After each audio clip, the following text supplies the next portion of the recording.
Let's light it up! Boba, get them!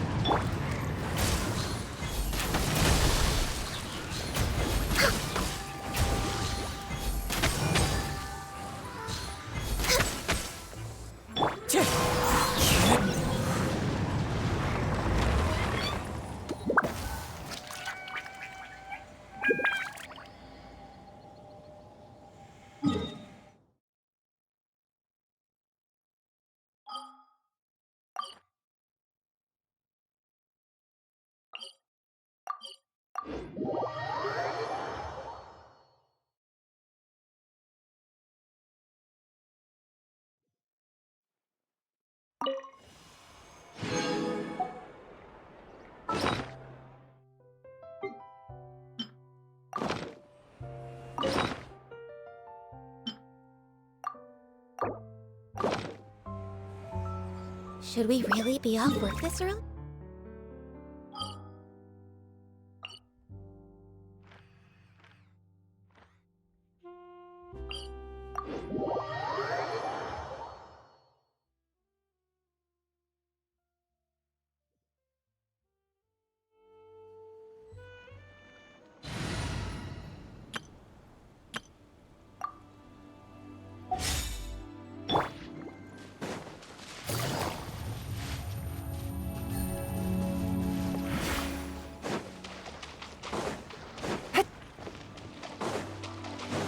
Take it easy.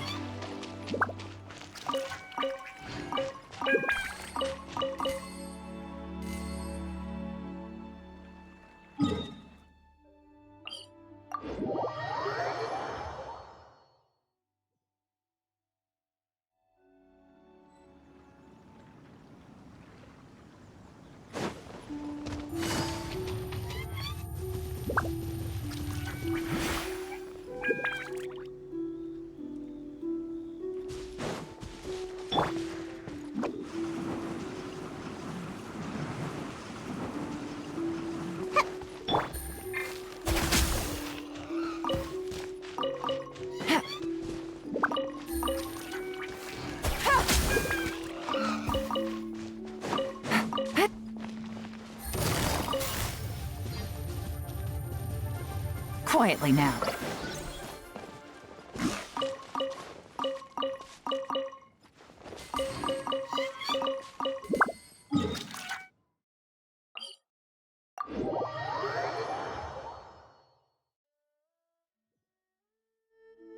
Take it easy.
Take it easy.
good to me. Feeling lucky today?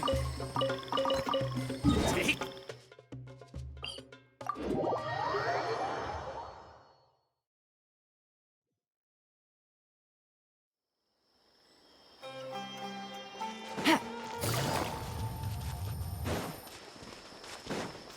Right. Take it easy.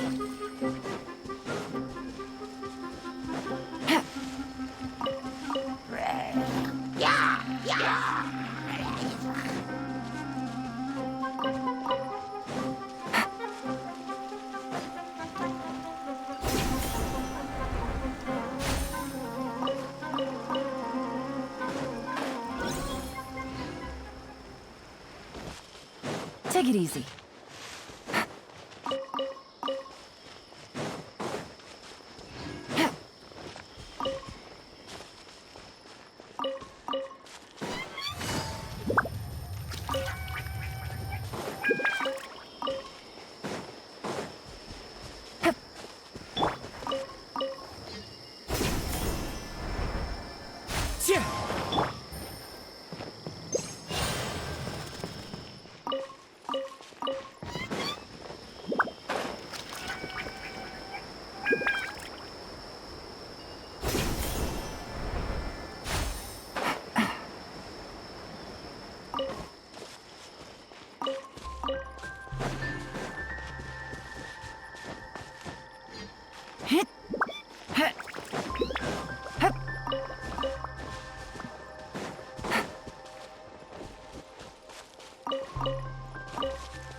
Take it easy.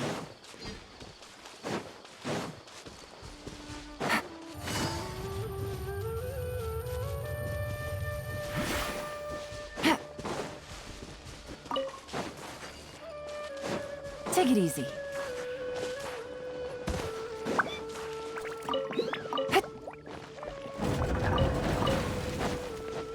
That's close enough.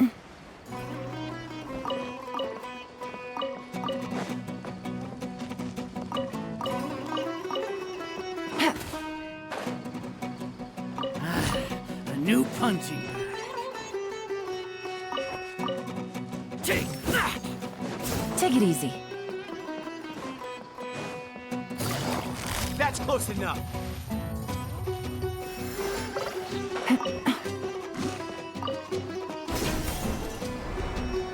That's close enough. To oblige.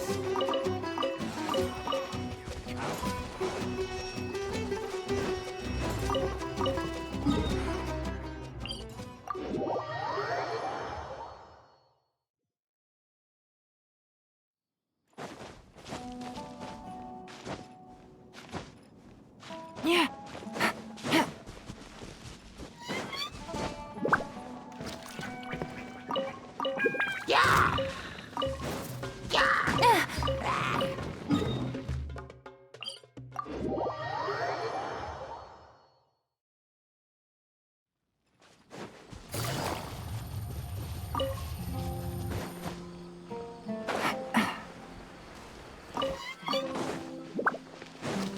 That's close enough. Take it easy.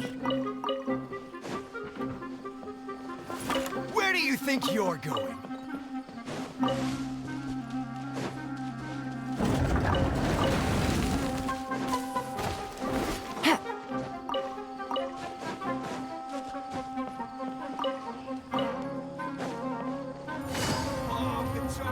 Just following orders.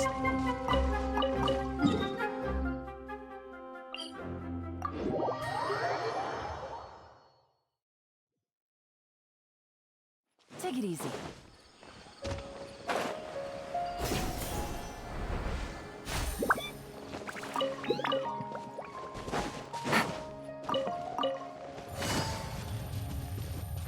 Looking for trouble?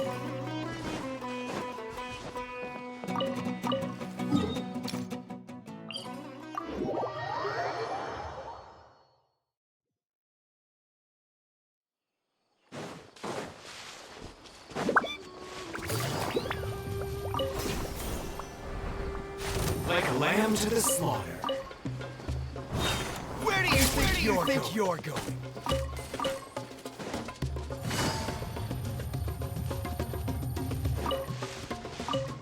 Welcome, welcome. You are not welcome here.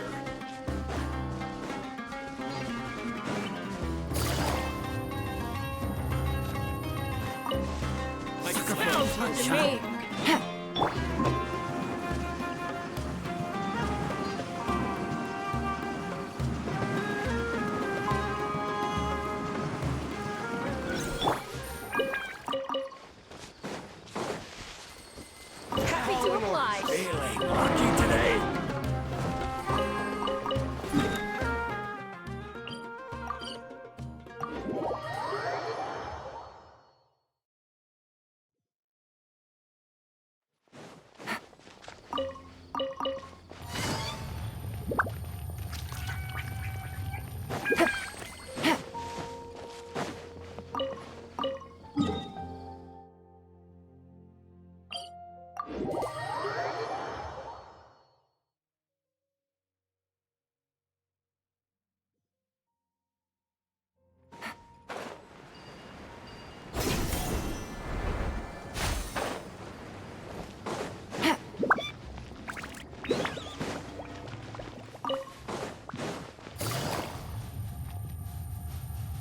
Gotcha.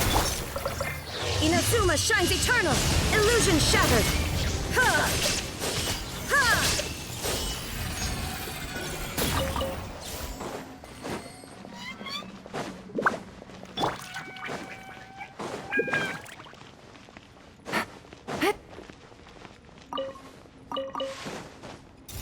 Quietly now.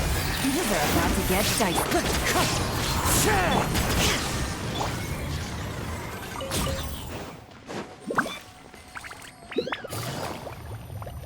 Busted. There is no escape!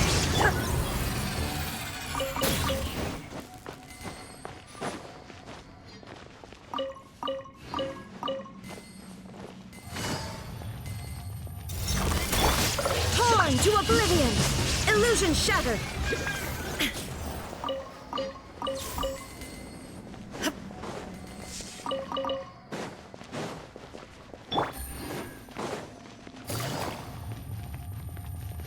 Quietly now.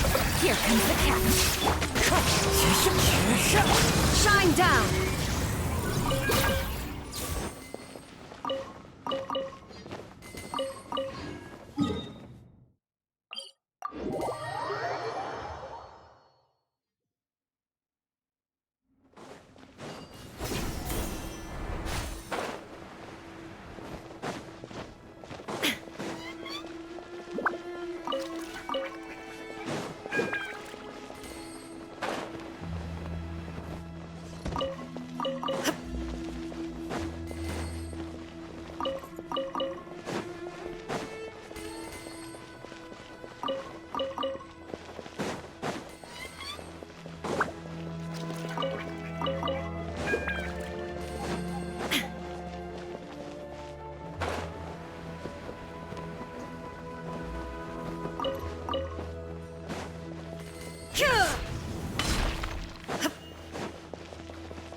Take it easy.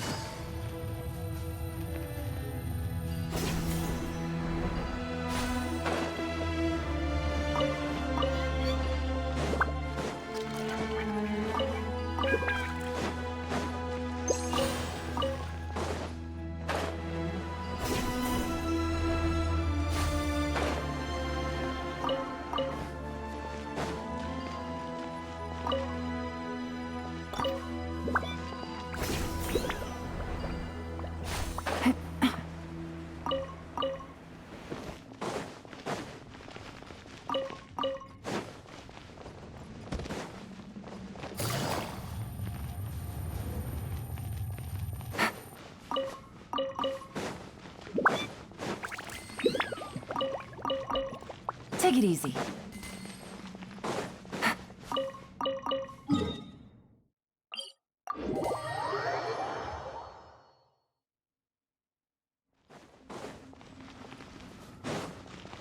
Take it easy.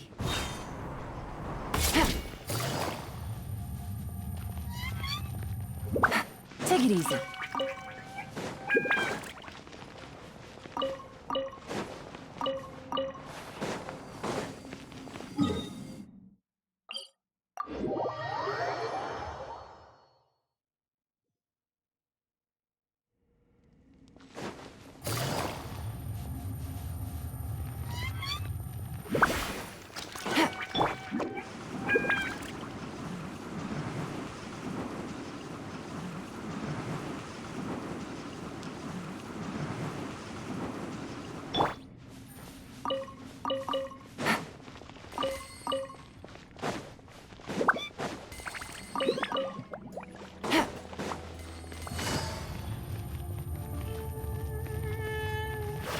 Take it easy.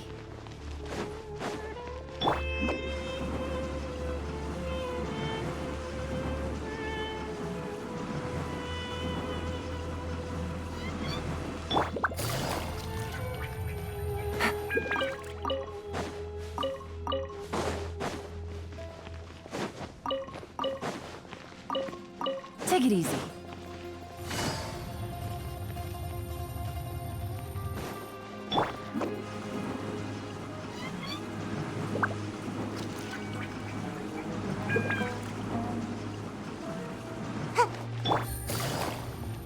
Busted.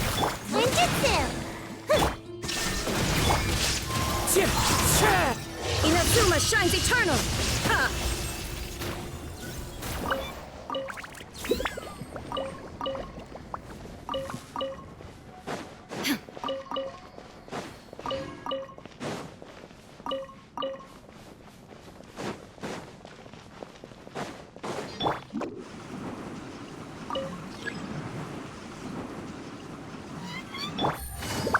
Gotcha.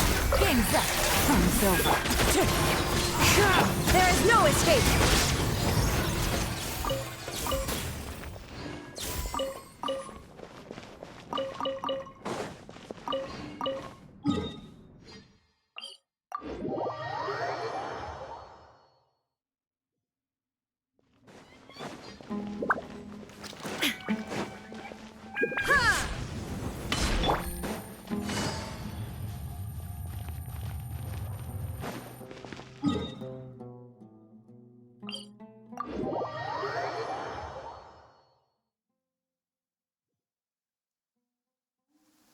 It's raining again? Oh, this isn't good. If the rain washes away the traces, it's gonna set us back a long way.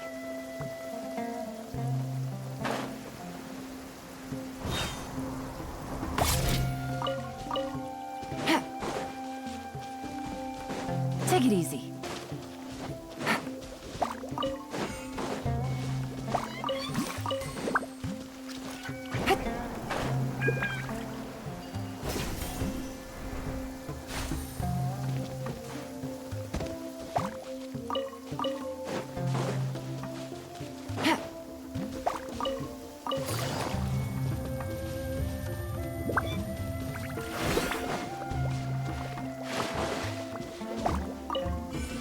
Take it easy.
Everybody stand back! Shiver!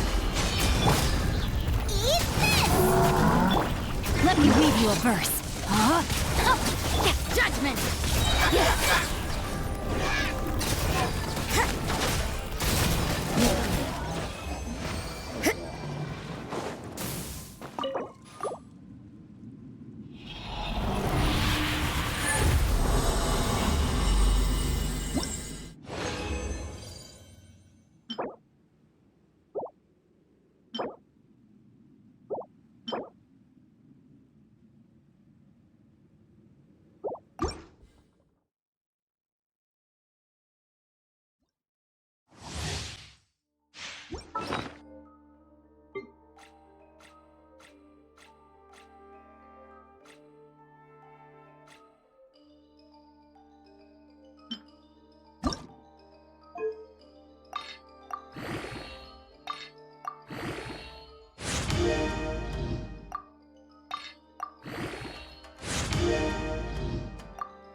Going in! Punishment!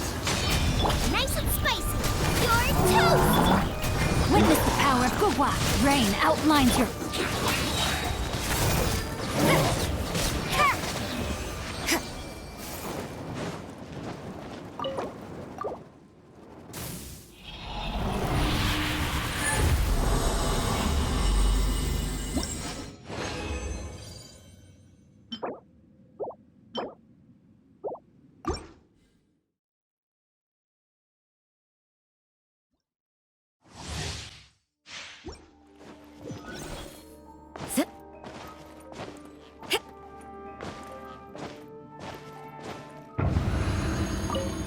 You can't run! Everybody stand and shiver! Out of the frying pan, into the fire! Hey! Let me read you a verse.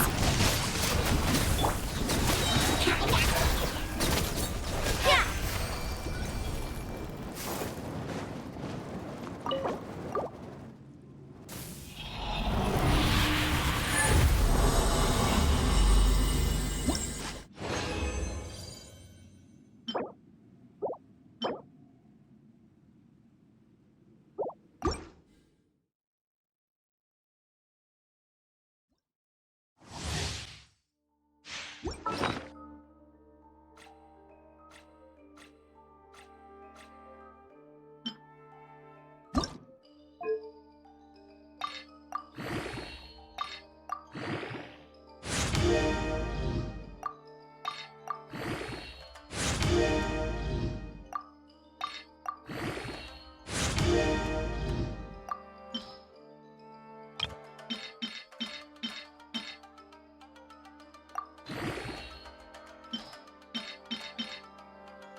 Huh? Yeah! Everybody stand back! Shiver! You're toast! Let me weave you a verse. Know my sword! Judgment!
Rain outlines your fate.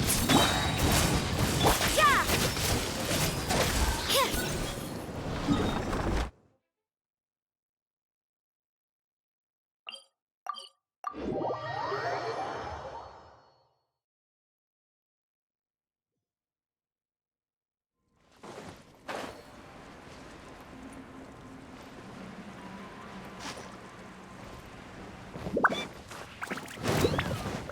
Judgment! Nice and spicy! That's gonna hurt in the morning. Teamwork is dreamwork! Lights out. You're toast! Let me weave you a verse. Know my sword. Rain outlines. You can't run!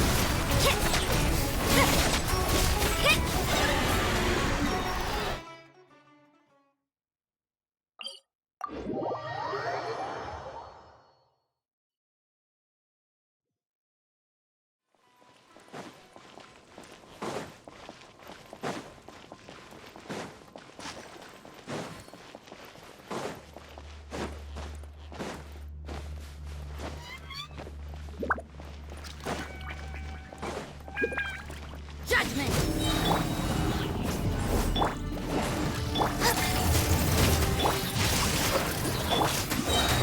Eat this!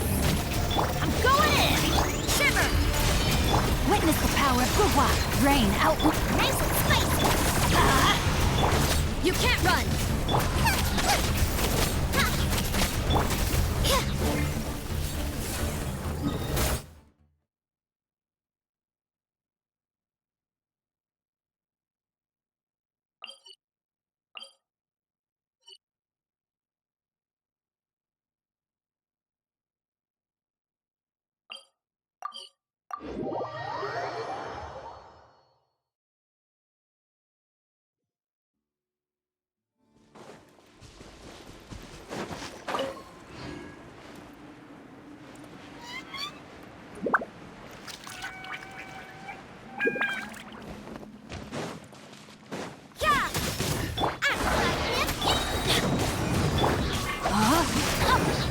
Teamwork is dreamwork! Judgment! Punishment! Rain cutter. Rain outlines your fate. Yeah! Booba, get them! Let's light it up! Judgment!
Well, would you look who's here? Looks like it's going to be a day to remember. Guys, look who the sea washed up! Ahoy there, traveler! So Captain really did invite you to join the homecoming celebration. Hey, I heard that you took care of another crisis while you were in Inazuma. Are the rumors true? That's what I heard, too. Thanks to you, Inazuma's Vision Hunt decree was finally put to an end. Well done, traveler. Captain's got quite the eye for people. She said she was sure that your trip to Inazuma would stir up some waves. And sure enough...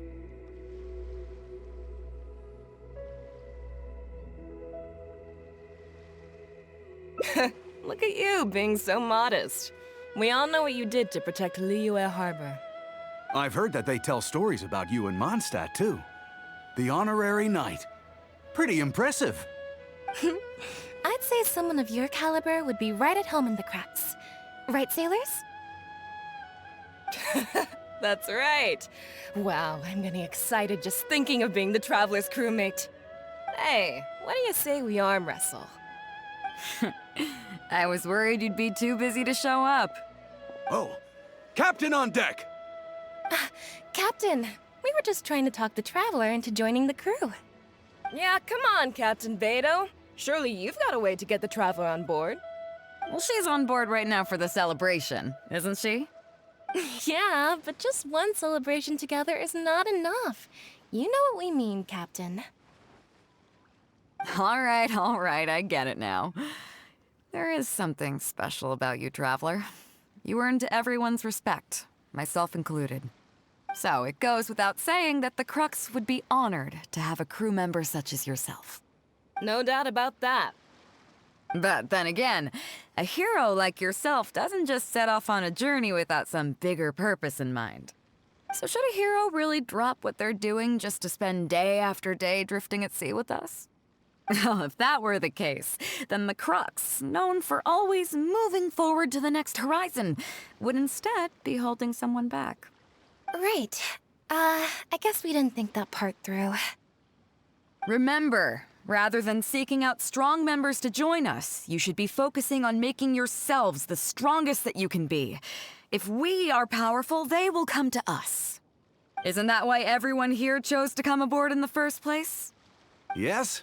A strong sailor is always looking for a sturdy ship. I guess I almost forgot the first lesson you ever taught me. Thanks for the reminder, Captain. Just be sure you all keep that in mind. Now, there's no more need to hound the Traveler, as you were. The Traveler and I have something to discuss. I'm glad you came. Welcome back aboard. Nah, don't mention it. As a host, it would be pretty embarrassing to continue letting my guests be put on the spot like that. I can't go getting too caught up in my own reputation, though. That's certainly not how the Crux made it to where we are today. As the head of the fleet, my task is to keep us on the right course, no matter how turbulent the seas may become. But then again, the crew isn't usually this riled up. It's not that they're arrogant, they're just bubbling with ambition, that's all. Their excitement today comes from their great respect for you, both your strength and your character. So please, don't take it the wrong way.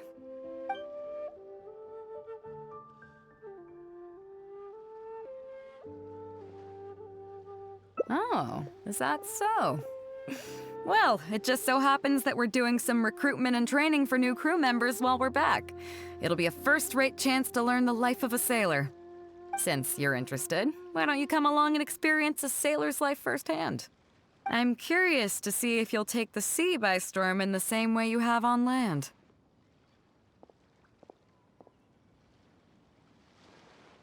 Good. Come with me. I've got something interesting for you to see.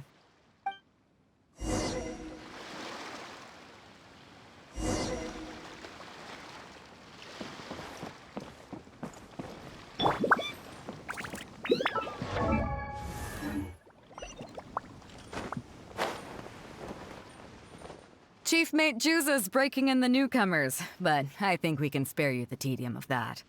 After this, the new crew members will be arranged into 2 teams for more specialized training, according to their own aptitudes and the needs of the fleet. One team will learn comprehensive survival skills, including maritime emergency rescue, marine meteorology, psychological counseling, and so on. They will serve as the support team for the fleet, ensuring safe navigation.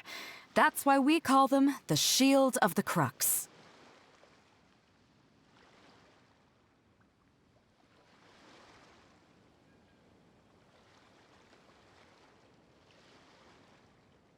That's right.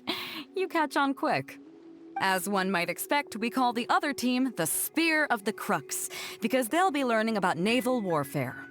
They'll make up the armed portion of our crew. Also, they're responsible for handling the fleet's cargo deals. So, what do you think? Which team is for you?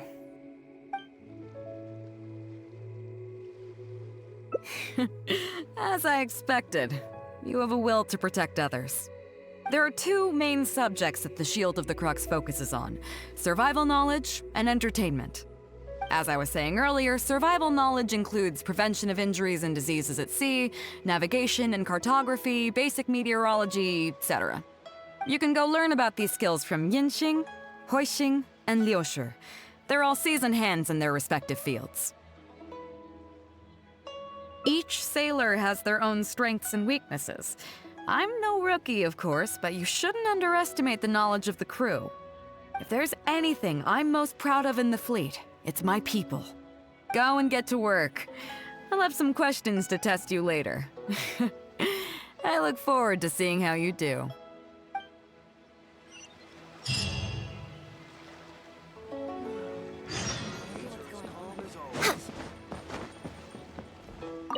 Hello, traveler. I'm Yinxing, the Crux's surgeon at sea. Whenever a sailor has a health problem, they come to me. I deal with it all, from seasickness and common colds to amputations and everything in between. Oh, I presume the captain arranged this, correct? All right then, let's begin. First of all, let me ask you this. What do you think is the biggest danger that all new crew members face? That can certainly be a problem at sea, but it's not the biggest danger. The most dangerous thing for a newcomer is to underestimate the dangers of life at sea. Oh, I have seen many new crew members who see themselves as young and fighting fit and have no regard for safety. They think that since they are tough enough to look after themselves on land, they'll be fine at sea as well. Those are the ones that always end up in the sick bay. Everyone should know that being a sailor, especially on a long voyage, is a brutal job in an unforgiving environment. We have to face malnutrition when we're short on supplies, all kinds of injuries and diseases that the harsh ocean weather can bring, and even the psychological problems that can arise due to isolation and the lack of entertainment. To make things worse, the lack of medication and treatment options at sea can result in even minor health problems becoming serious, or even fatal. Oh, you probably thought I was joking, right? Well, that's not surprising. Most newcomers think the same way. But hopefully you now realize that with a little extra precaution, a lot of these things can be avoided. Well, I think that's enough for you to think over for now. Is there anything else you would like to know?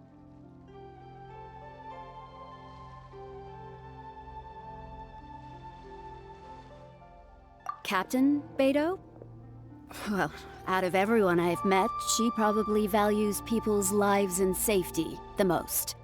Although I'm just a doctor, Beidou has given me the full authority to send any newcomers who I don't see as fit for service off the ship, until they are ready to come back with the right attitude. Every time we're stocking up before a voyage, medicine takes top priority. I'm even allowed to choose the suppliers, regardless of the price. We have adequate budget for medical expenses. Do you know what Morgrubber, our bookkeeper, calls this? A significant financial risk. But Beidou knows the importance of having a healthy crew. That's why she has authorized me regardless. She places her full trust in me and believes that I can solve these problems. Of course, I have proven her right. So, to answer your question, that's how she thinks. Is there anything else you would like to know? Are you concerned about them? No wonder Captain Beidou thinks you're different. There must be more to you than just your strength. If you can convince Mora Grubber to show you the books, you'll see there is a regular fixed cost, titled Convalescence Payments and Incapacity Support for Injured Crew Members. Regardless of the fleet's income, those who have fought alongside us will certainly receive their compensation every year. Some of those that have returned to land have started small businesses, while others have chosen to go out traveling the world. The money is intended to allow them to live their lives as freely as possible. I'm sure being based on land helps a lot with that too. Still, we can't pretend like it solves everything. They call them life-changing injuries for a reason, you know. But if nothing else, it's good to know that while Captain Beidou is in charge of the Crux, no one will get forgotten. Is there anything else you would like to know? Well, my pleasure. Okay, let's leave it there then. Be sure to take good care of your health.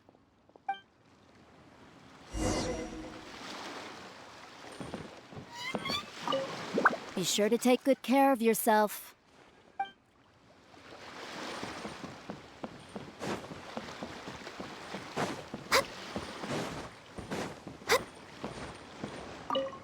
Sorry about earlier, Traveler.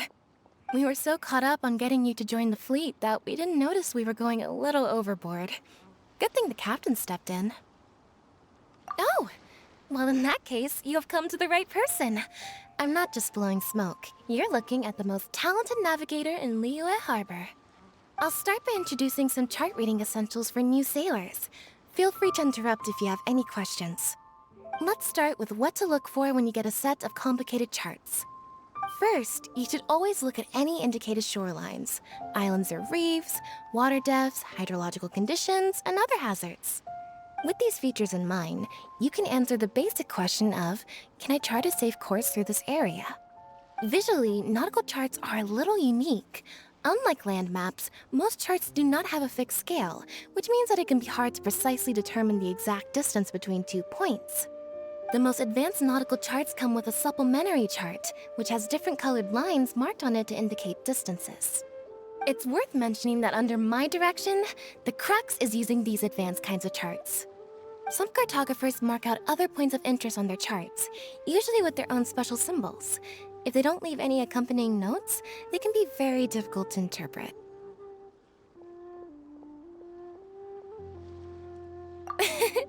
Not only those, we have tattered and torn charts that we've picked up from all over the place. To be honest, it can be quite a challenge, even for me. Some of these charts are really old and have symbols that I've never seen before. But if we don't decipher them, we will certainly miss many secrets of the sea. Fortunately, we have the captain with us. She managed to find some ancient books on semiotics that I can use to study the charts further. I don't think anyone other than our captain could manage to get these kinds of resources. Old charts and ancient books on semiotics are not the kinds of things that are sold in your average marketplace. Oops, I've gotten off topic. Well, that just about covers the basics of chart reading. Is there anything else you would like to know, Traveler?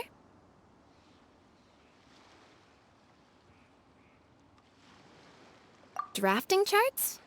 That's certainly a more advanced topic. To be honest, I've only attained a smattering of knowledge in that area. The charts we are using now are just revised versions of the ones left by the previous navigator. So my mapping experiences have been primarily limited to updating our charts to reflect changes in the sea. I think you can ask Captain Beidou more about cartography. One time, the fleet sailed into an uncharted area by mistake. It wasn't long before we turned the fleet around and returned the way we came out for fear of potential hazards. But Captain Beidou still managed to draft a simple chart of the area we sailed through for if and when we explore the area again. Incredible, isn't it? I was amazed to see that the captain could even do cartography. Because I have the talent, and she doesn't want to let it go to waste. She treats the whole crew that way. I initially had the same question myself. After all, in many fleets, the captain also works as a navigator. I couldn't understand her reasoning at the time, so I asked her. She just laughed and told me to wise up, saying that even Rex Lapis never fights alone. She wants everyone on board to master their role, so that the crux is not floating on her alone. That way, if the day ever comes when she's no longer with the fleet, we will still be able to sail onward without her. Captain Beidou may seem aloof and even act careless sometimes, but the truth is that she's very considerate of everyone on board. Is there anything else you would like to know, Traveler? My pleasure. A friend of Captain Beidou is a friend of mine.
Hello, Traveler. Are you here to learn about marine meteorology? In my line of work, I've got to have a pair of sharp eyes. I saw the captain showing you around the training grounds, and then you went to see Yingxing and Huixing. So I figured that she probably wants you to get to know the life of a crew member. Okay, let's get started. First, I'll introduce you to the basics of meteorology. Marine meteorology basically means keeping tabs on the weather as well as other ocean phenomena, so things like sea fog, storm surges, water spouts, and so on. These are all potential threats to safe navigation. Luckily, whatever weather might be coming up, there's always some kind of sign that gives it away in advance. Take water spouts, for example. They're caused by high-speed rotating winds on the surface of the ocean. They can engulf large ships and do immense damage. But if you know that water spouts can only form in an environment with high temperature, high humidity, and large clouds, then you can be well prepared. You will be even more alert if you also know that the presence of winds blowing in opposite directions, with a significant difference in speed, is a direct precursor to the formation of water spouts. And most importantly, if you spot a small white vortex emerging from the clouds, you should immediately notify the crew to steer clear of what's ahead. So there you go. Those are the warning signs of water spouts. I am proud to say that over the years, I haven't let a single one sneak up on my watch. Well, I'm good at reading the sea, but I'm not as good as the captain when it comes to reading people. Do you know the small fishing village next to Wangshuin? I heard that when Captain was a kid, she worked there fishing with the adults. Later, she made her way to the harbor where she struggled to make a living. Managing to survive in an environment like that as a kid is solid proof of the captain's capabilities. If it wasn't for her, I never would have dreamed of taking this job. She gave me confidence and told me I could do it. You may not have heard, but I'm best known outside the Crux fleet for a slightly infamous story involving me, third-round knockout, and a few too many. Who would ever have thought that the rookie sailor who fell drunk into the sea and became a laughingstock among their now former crewmates would then go on to become a lookout for the Crux? But it's the unbelievable truth. It proves that having skills alone is not enough. You need someone like the captain who is a good judge of character. Find me anytime if you want to know more.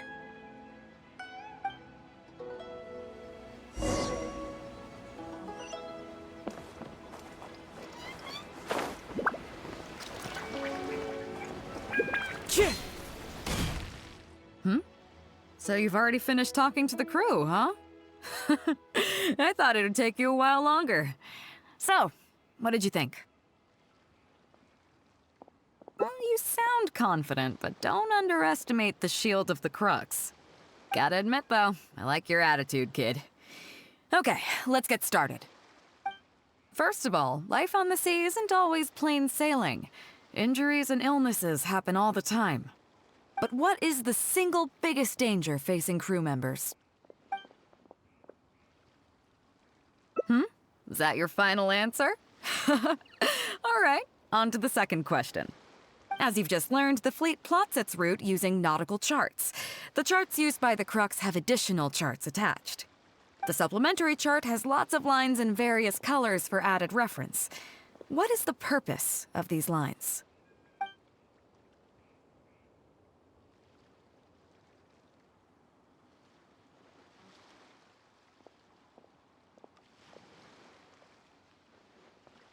Okay, interesting. Now, last question.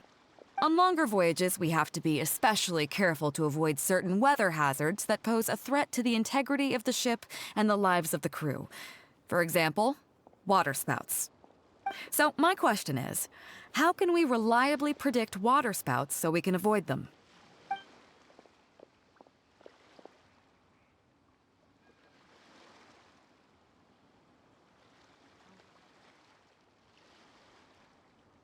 Okay, those are all my questions. Do you want to know how you did? Now then, let's see. Out of these 3 questions, you got a total of 2 correct answers. Not bad. After all, you didn't have much time to prepare. Plenty of people get through their whole training and still don't do this well. It seems that your survival know-how is now up to the standard required of qualified crew members. Time to move on. Next up, we have some Shield of the Crux recreational programs for you. You need to realize that being out at sea might be fun for the first few days while everything's new, but before too long, looking at the same old sea every day and being so isolated from everything can really cause people to struggle mentally. That is why regular recreational activities are an absolute necessity. We offer a lot of fun courses for our newcomer training, including fishing, photography, chess. Oh, and thanks to Kazuha, these days we also offer poetry and music appreciation, as well as communal wind listening. Each newcomer has to participate in at least one, so that they've got some way of keeping themselves occupied at sea further down the line. Of course, if you'd prefer wrestling sea monsters with your bare hands, that can be arranged.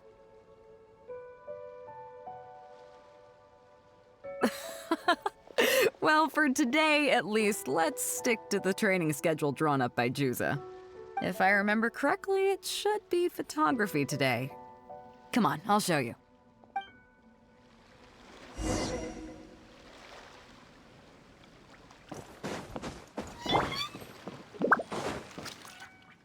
Listen up, everyone can go back and call it a day. The photography session has been postponed. What's going on here, Juza? Oh, Captain, there you are. Well, Captain, the photography teacher just sent word saying that she's fallen ill and doesn't want to risk coming in case she keels over in class. I see. That's quite unfortunate. Oh? Quite the multi-talented one, aren't you? In that case, why don't you help us out and lead the class today? Yeah, unfortunately, the original teacher canceled at short notice, so there's no time to schedule anything else instead. It would be great if the Traveler could step in as the teacher for the day. It's up to you, Traveler. Great! It's settled then. Juza, let's muster everyone over here to meet the new teacher. Yes, Captain.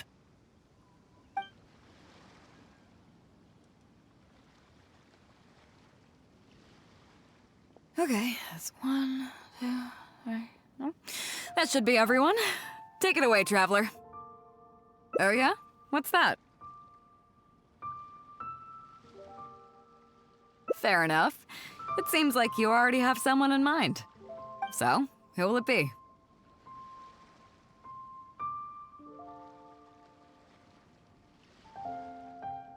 Me? Well, we could do that. Or, Stone Forest looks extraordinary today. It'd be a pity to not capture the scenery for posterity. So how about we snap Stone Forest for today's class? Then there'd be no need for a model. Come on, Captain. We talked about this. The photography class is supposed to be portrait photography. Have you forgotten? Scenery looks nice at first, but it gets boring after a while. I bet it'd keep the crew more entertained if we got them learning portrait photography so they could record moments in each other's daily lives. Those were your exact words, Captain. Were they now? Strange. I don't seem to remember anything about that. Well, then in that case, how about Huixing? I bet she's perfect for the camera. Or Fuzhong. Or Mora Grubber. Even little Yue. Seriously, Captain? Little Yue? You're just trying to wriggle your way out of this. This isn't like you. You are the captain, after all. Of all of us, you're the best suited to being a model. I agree. You were the one who invited the Traveler to be the teacher, so you should cooperate, Captain. Besides, Captain, you've never had your photo taken. It's high time you got one. You know, a heroic and striking kind of picture. We can even use it to promote the fleet during recruitment. Real funny, guys.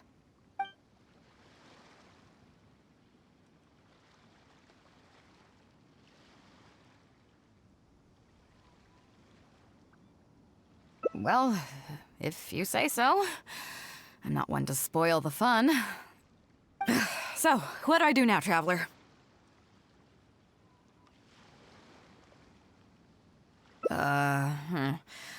Like this?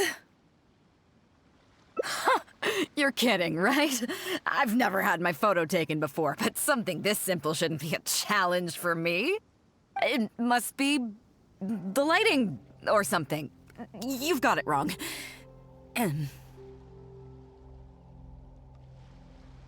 I never said that.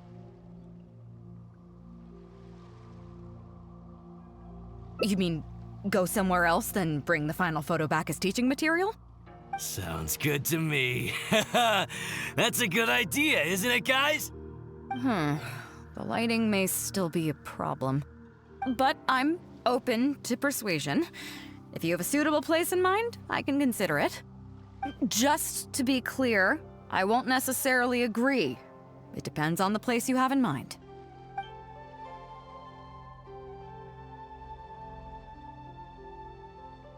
The fishing village near Wangshu Inn? That place is deserted now, isn't it? How do you even know that place anyway? It's tiny. I don't think I've ever seen it on a single map. Treasure?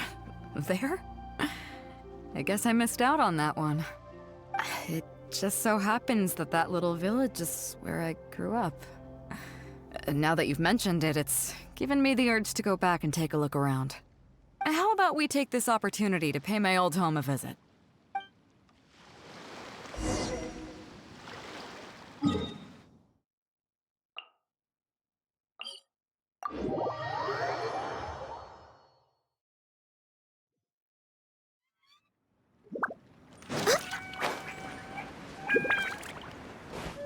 Next on the agenda... way behind schedule.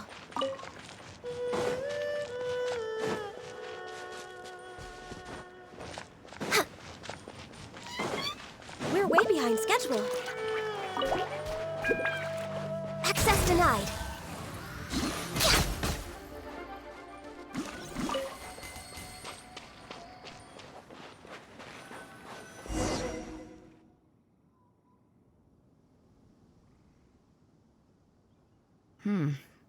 It's certainly seen better days. It was never that impressive, but at least back in the day, it was a lively village and home to several families. I wonder how long these last few old houses will remain standing. Nothing as dramatic as you might think. A few small incidents occurred, and then people began to leave. Come on, let's take a walk around. People used to call this place Downriver because the villagers apparently moved here from a place called Upriver. With them, they brought their knowledge of fishing, which had been passed down from generation to generation. I learned a lot from them when I was here. Now Upriver is long gone, and Downriver is all but deserted. It won't be long before no one even remembers what these places are called.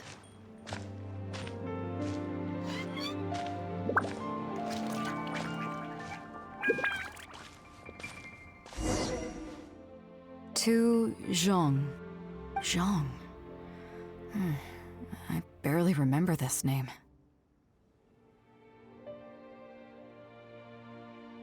You're right. I was only about 5 or 6 years old when I first arrived here. I was homeless and had to wander around the streets. I remember finally managing to find half a rice bun, but then a stray dog jumped out and snatched it away from me. Half a rice bun was not something I was willing to give up so easily at the time, so I chased it all the way to this neighborhood. Then a few fishermen saw us running and stopped me. They were kind enough to give me some food. Seeing me stop, the dog also stopped running. But straight away it keeled over and never got up again. Maybe it was too tired, or maybe it had starved to death. I went over and saw that the dog still had the half rice bun in its mouth. It didn't let go even at the very end. Poor thing. Had I known the dog was so weak, I would have let it take that half rice bun. I could tell they were wary of me at first. I was the dirty little kid who had just chased a dog to death over some scraps of food. But I got lucky. The village chief took pity on me and brought me to their home. That's how I ended up staying here. Do you know what the name Beidou means? Come on, I'll explain along the way. About a year or two after I arrived, the village chief fell ill during the winter and passed away. During that same period, the harvest was getting worse, and the fishermen's catch was getting smaller day by day. Without the village chief to handle the situation, people began blaming each other. There were even rumors that some families had been overfishing and leaving nothing for the rest of the village to catch. But in the end, they all turned on me, saying that they shouldn't have ever taken me in. They said I was bad luck. They pointed to how that dog died on the first day I arrived. Next thing you know, the village chief dies, and then all the fish die out.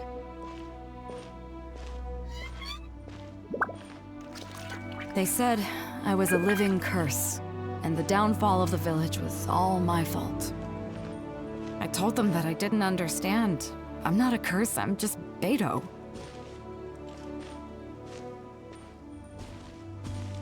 Then some of the villagers started shouting and drove me out of the village. They shouted, "Nando controls life. Beidou controls death. Beidou controls death." Before then, all I knew about my name was that it had something to do with the stars. It wasn't until then that I realized that Beidou was a constellation. And the Alcor, one of its stars, was an omen of death. here we are. This is the old house of the village chief. I bet he never expected that the little girl he took in would grow up to be seen as a curse that brought about the village's total destruction. What do you mean? Is that all? And let me guess, you got to Inazuma and the Electro Archon's Gnosis was taken as well? Well, you seem to wreak havoc on a grander scale than I ever could. Oh, I get it. You're trying to convince me that I'm not cursed. I appreciate it, and I'll take it. Let's not forget that the people whose names stick around are the ones who emerge from the stormy seas unscathed, and the ones who get swept away in the wind are the fledgling birds who couldn't hack it. I, for one, have never encountered a storm I couldn't weather. But your journey's far from over, isn't it? Just remember, there's no telling what else you might encounter in this vast world. So if you ever find some idiot trying to brand you as a scapegoat just because you're the one who lived to tell the tale, tell them Captain Beidou demands to have the honor along with you. Remember, you'll always have the Captain of the Crux to back you up wherever you go.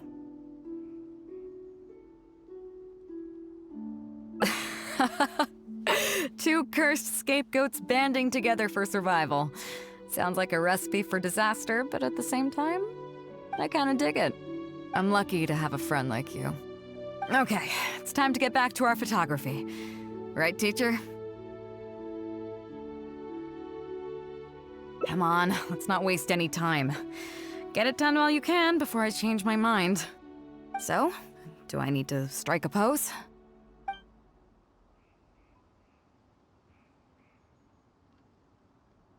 All right. How about this?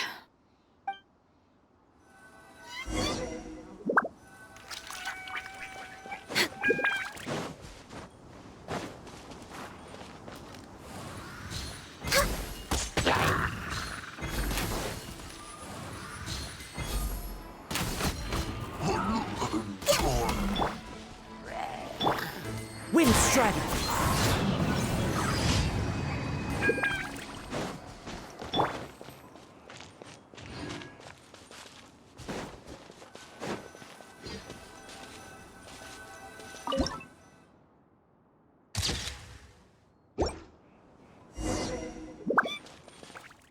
So, is it done yet? Please don't tell me that it looks weird. Show me. Yeah, sure, whatever. Now give it here.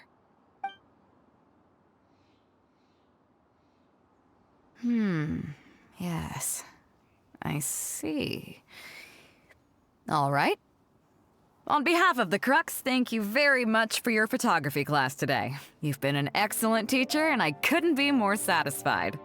Now, as Captain of the Crux, I am exercising my official right to requisition this photograph for future promotion and recruitment purposes. So I'm afraid I'll be holding on to this. That's fine with you though, right?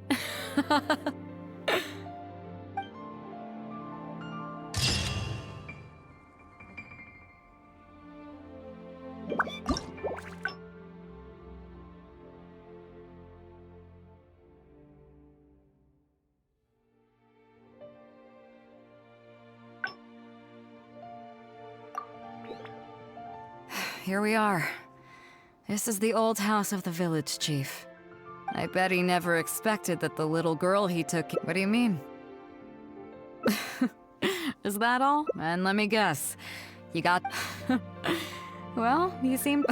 Oh, I get it. I appreciate it, and I'll take... Let's not forget that the people... I, for one, have never encountered a... Your journey's far from over, isn't it? So if you ever find some idiot trying to brand you as a scapegoat, remember, you'll always have the Captain of the Crux to...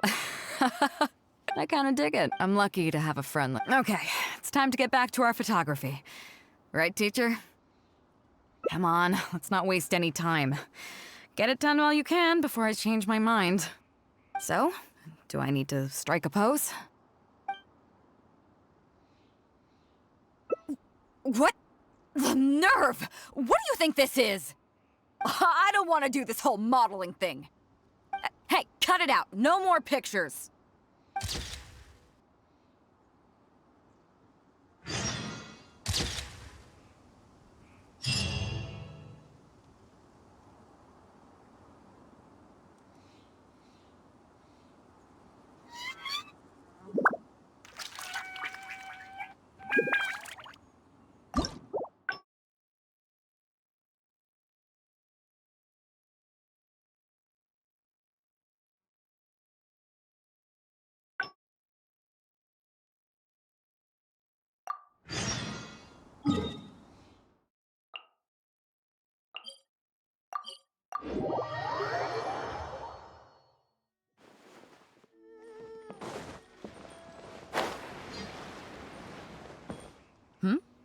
So you've already finished talking to the crew, huh? I thought it would take you a while longer. So, what did you think? Now you know that the Shield of the Crux is not such an easy job. Let's get started. First of all, life on the sea isn't always plain sailing. Injuries and illnesses happen all the time. But what is the single biggest danger facing crew members?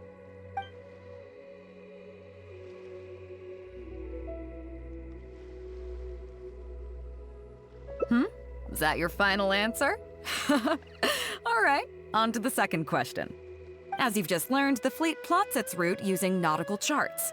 The charts used by the Crux have additional charts attached. The supplementary chart has lots of lines in various colors for added reference. What is the purpose of these lines?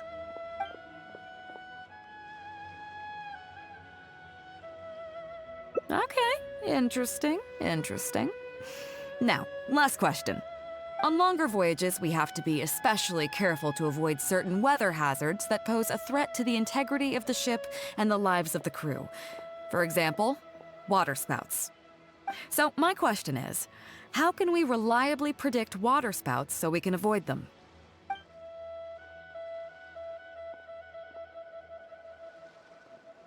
Okay, those are all my questions. Do you want to know how you did? Congratulations, you... wait a second, you didn't pass. Were my questions too difficult? They didn't seem to be all that hard. Did you get them wrong on purpose, or...? Just kidding. I know you wouldn't do that. I guess you're just not really suited for life on the sea. In that case, how about we take a trip back to Liyue Harbor? Looks like you and the sea are not made for each other. Dry land is where you really come into your own. I've actually been hoping for the chance to give you an insider look at how some of the Crux's important business is conducted.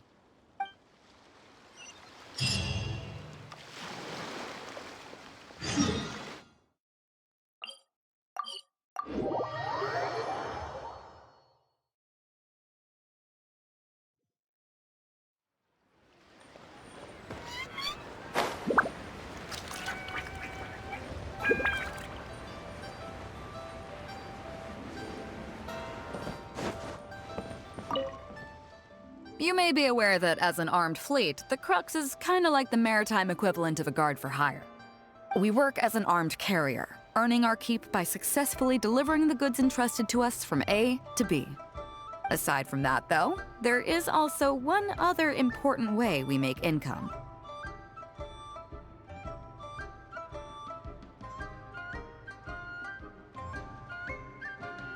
Actually, it's trading. In certain kinds of goods. Hey, my hotshot accountant. Nice of you to join us. Cut it out, boss. Juza sent me here with a message. He says preparations are now underway. If you give me the all clear, I'll head straight over. Okay. Be careful. Well, she has something to take care of. Mora Grubber was right, though. The other important side to our business, the less official side, is doing exactly what merchants do.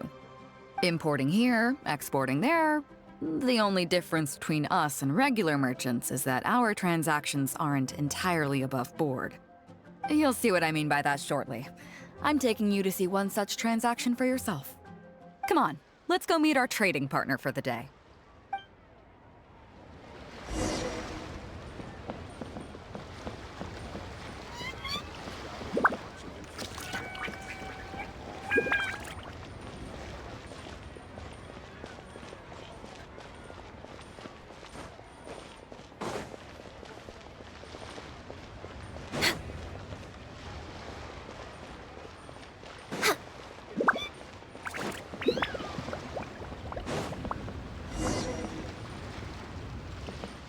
Fresh seafood! Fresh seafood! Catch it while you can!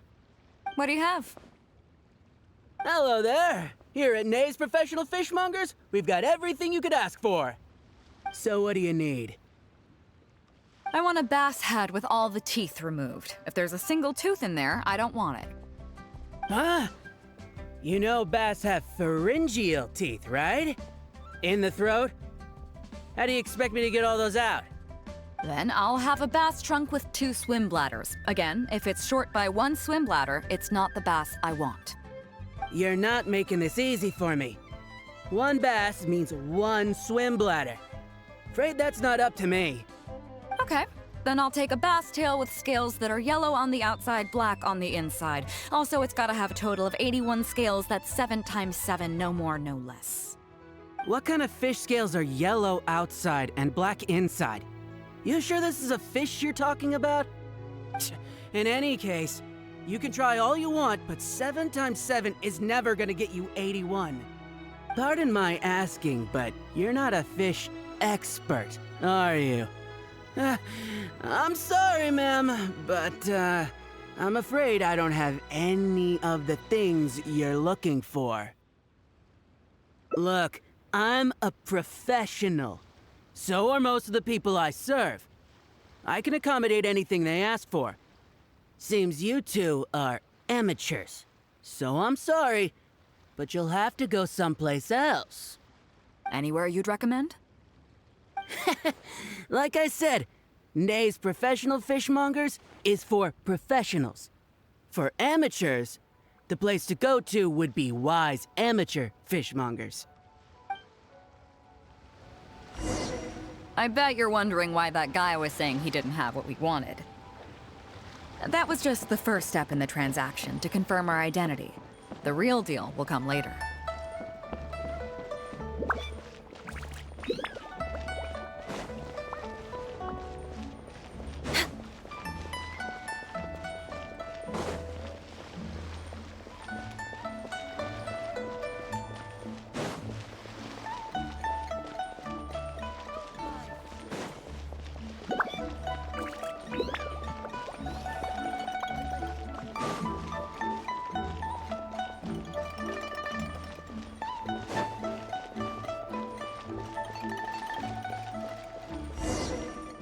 Fresh seafood! Fresh seafood! Come take a look. Is this Wise Amateur Fishmongers? That's the one. We have all kinds of amateur stuff here. The more amateur, the more of it we got. What would you like? We'd like a bass head. No problem. Ours are all toothless, mind you. And a bass trunk. Oh, no problem. I'll stick an extra swim bladder in there for you. On the house. And a tail. Sure thing. I'll paint the scales yellow on the outside and black on the inside, so you can tell at a glance, this ain't no ordinary fishtail. If it's 7 times 7 you want, I can do you 81, 138, or even 648. It's up to you. Great. I like your style. We have a deal. I appreciate your patronage. Please, take your order to our warehouse manager over there. A real amateur if I've ever met one. Proud to have you as a customer. No, we don't have the fish here. All fish sold at Wise Amateur Fishmongers are still swimming in the sea. Once we get the order in from the customer, we go fish it out for them. The warehouse handles that side of things. Pay first, then we bring you the goods. That way you get the freshest catch.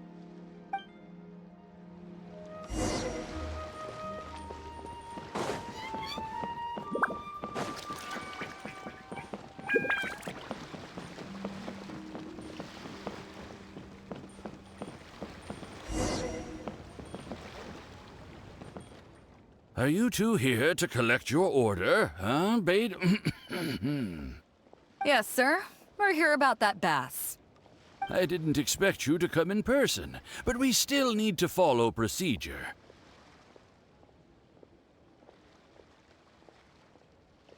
The bass you want is not a standard specimen. Our fishermen need to wait for the right moment to catch it. You know the rules, I take it? Of course. Oh, well, as you know, timing and location are everything when it comes to fishing. You have to wait till all the conditions are just right. That means the tide, the moon, and the wind. So, let me ask you this. When will the tide come in? The fishing song will sound out at midnight. How drunk will the moon be before the party's over? It won't stop while the Star of Death shines. I see, yes. Which way will the sea breeze be blowing? The breeze should be bound for Guyan. All right, then. Well received. I'll go and make arrangements. Great. I think that wraps up everything we needed to do in Liyue Harbor. Let's head back and wait for the delivery.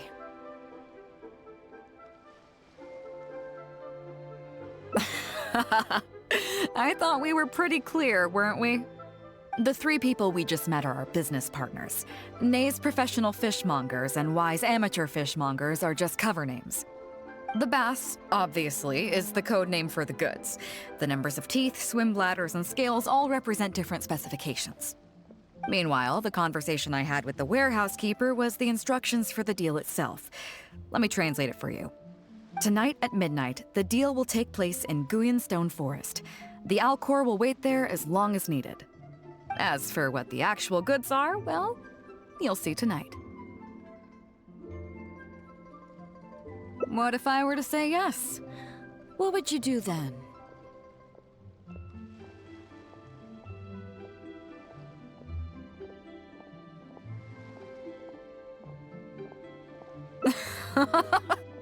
Thank you. But don't worry, everything will be fine. I deeply value you as a friend, but ultimately, you're not with the Crux. I definitely don't want to cause you any trouble just because you hung out with me. So rest assured, we haven't broken any laws. At least not today.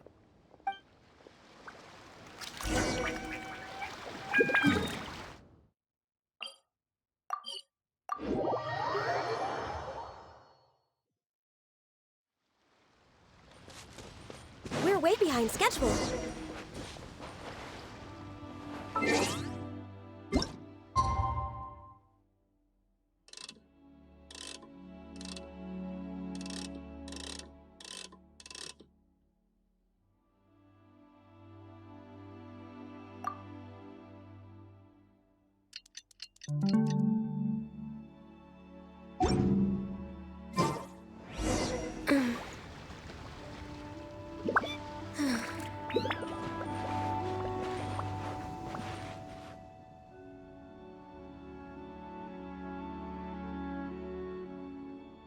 Captain Beidou, you gave me quite the surprise when you showed up in person earlier today. Well, my friend is visiting, so I wanted to show her how the Crux handles some of its important business. I see. You two must be close. You got that right. Now, down to business. Have you brought the goods? Yep, all here. Please, feel free to take stock. Stop! Nobody move! We have received certain information pertaining to a potential illegal business transaction at this location. Apologies, Captain Beidou, but I'm going to need to inspect those goods.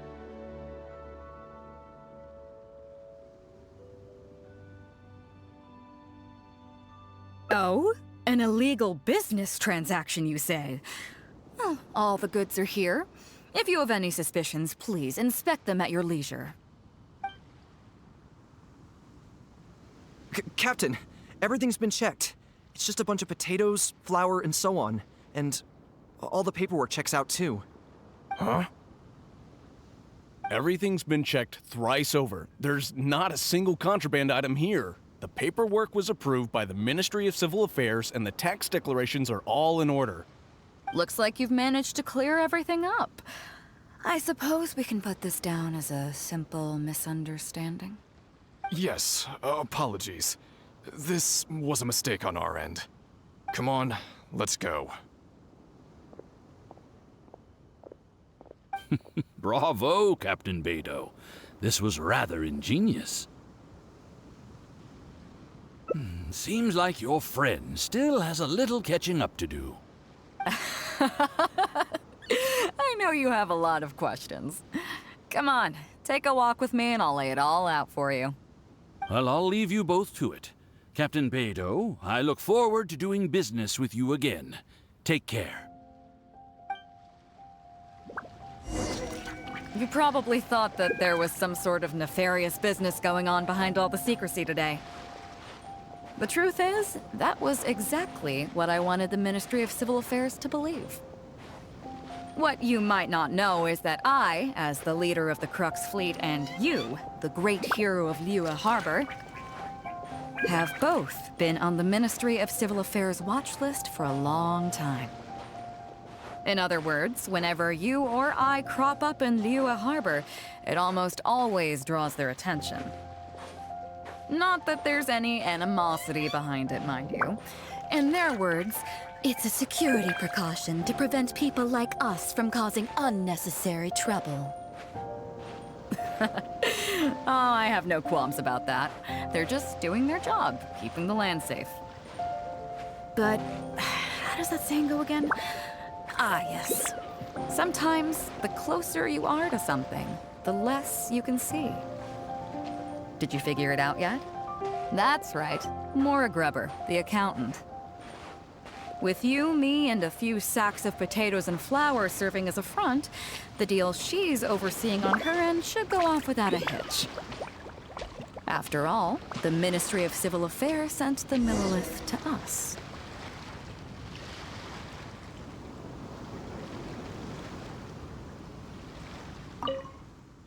Looking at the time, it should be any second now. Look, that's the signal.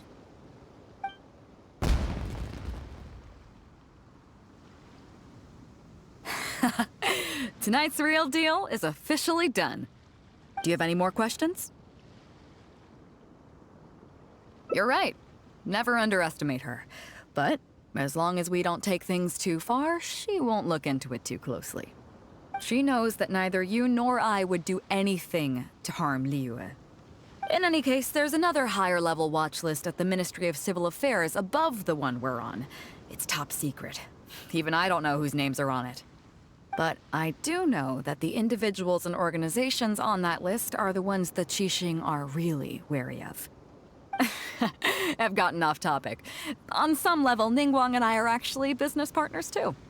Reason being, I'm the only one who can get her some of the more obscure treasures she wants. It's complicated.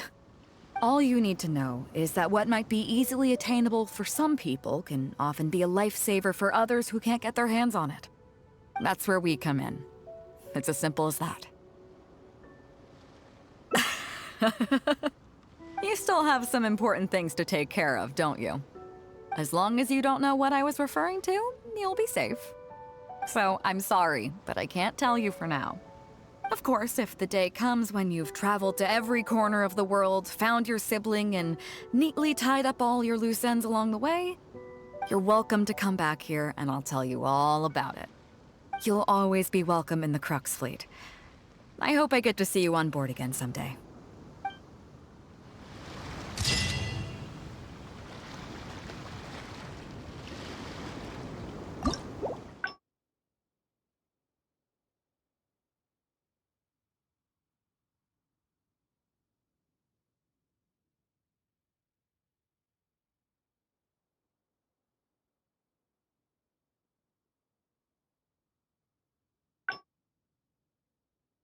If you lie on the grass, you can feel the heartbeat.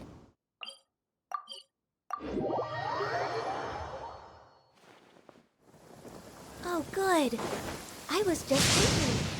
Chief Mate Juza's breaking in the newcomers, but I think we can spare you the tedium of that.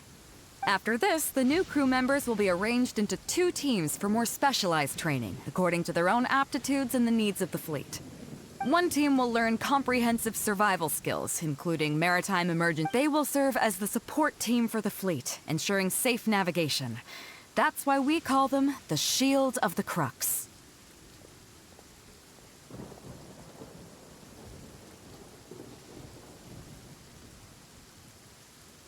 The pen of the Crux. Oh, that's a wild idea. Unfortunately, this ain't the Wanwen Bookhouse, kid. As one might expect, we call the other team the Spear of the Crux, because they'll be learning about naval warfare. They'll make up the armed portion of our crew. Also, they're responsible for handling the fleet's cargo deals. So, what do you think? Which team is for you? You truly are an adventurer at heart. Let's start with the fundamentals for any armed crew member. Basic boat handling. Follow me.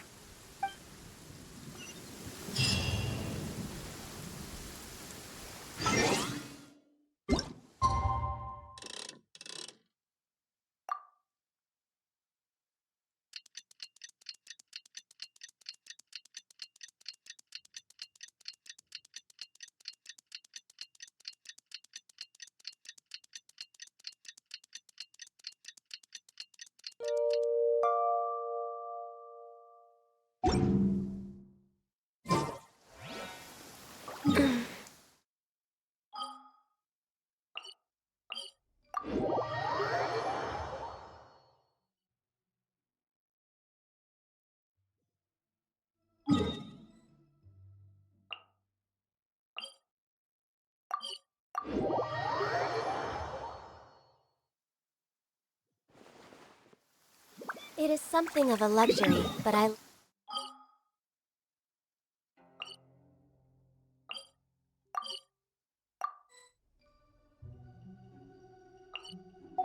love listening to the rain from the courtyard.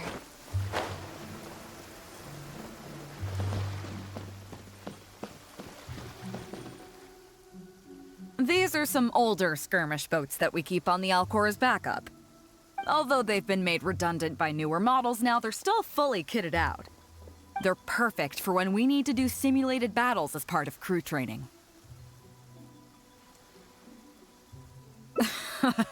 Disappointed? So this isn't quite on the scale that you had in mind, huh? To be honest, the Alcor going into battle is the last thing I'd ever want to see. In fact, out of all the confrontations we've ever had, almost all were resolved by negotiation. Only when negotiations fail do we consider deploying our armed fighters and skirmish boats, and they alone are enough to handle most situations. The only reason the Alcor would ever need to open fire would be if it were a fight to the death. The Alcor serves only two purposes: to deter or to destroy. We are an armed fleet with a strong sense of justice, not war-hungry lunatics. We're very careful about determining when to use force and exactly what level of force to use. All of this to say that mastering a small attack craft is quite enough for new crew members. Do you have any experience piloting small armed vessels?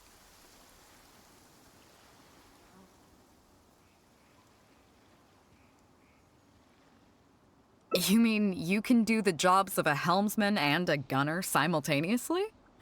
Wow, that's quite an achievement. Even in the Crux, there are few who can do that. Seems like you're a natural. In that case, I'll skip the basics on how to operate your craft. The goal of this exercise is simple.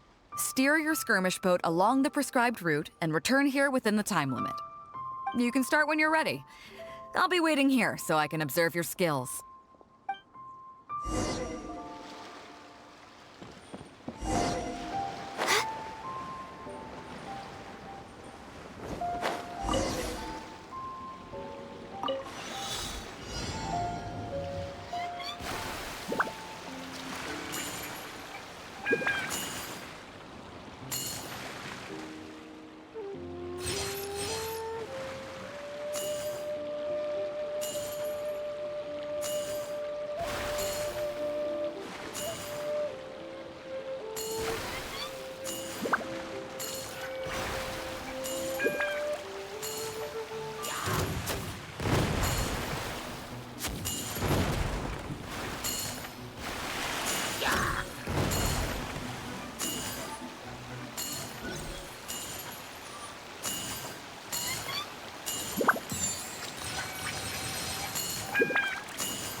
Nicely done. That was a joy to watch. Perfect timing on the turns, you kept your craft stable on the straightaway. It was like watching a well-rehearsed show. All right. It's high time I introduced you to some of the more serious business that the Crux takes on. Come with me. We're going to Liyue Harbor.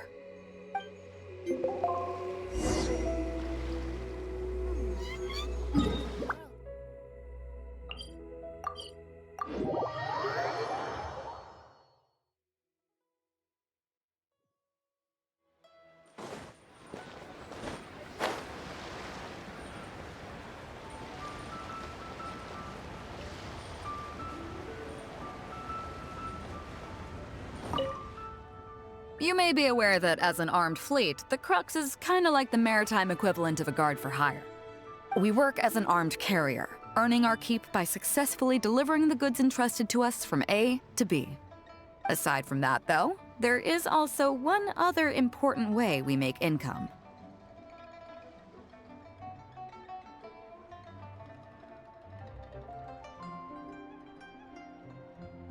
Actually, it's trading. In certain kinds of goods. Hey, my hotshot accountant. Cut it out, Bob. Juza sent me here with a message. He says Okay. Be careful. Well, Mora Grubber was right, though. Importing here, you'll see what I mean by that shortly. Come on, let's go meet our trading partner.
Well, would you... Ahoy there, Trav. Hey!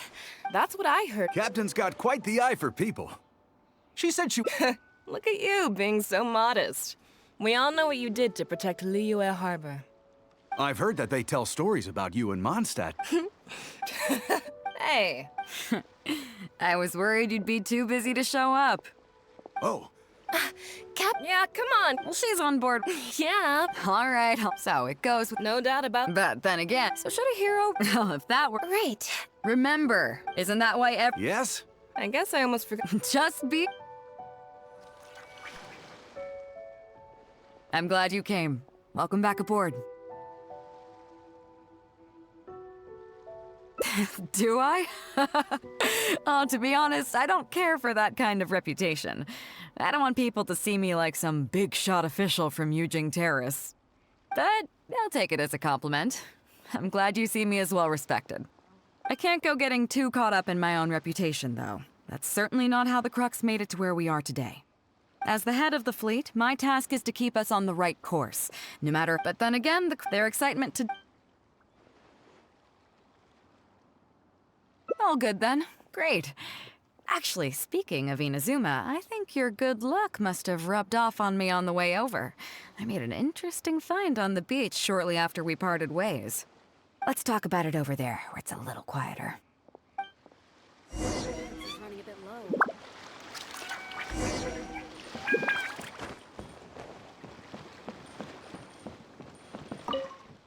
So after we dropped you off in Rito, we found a shipwreck nearby.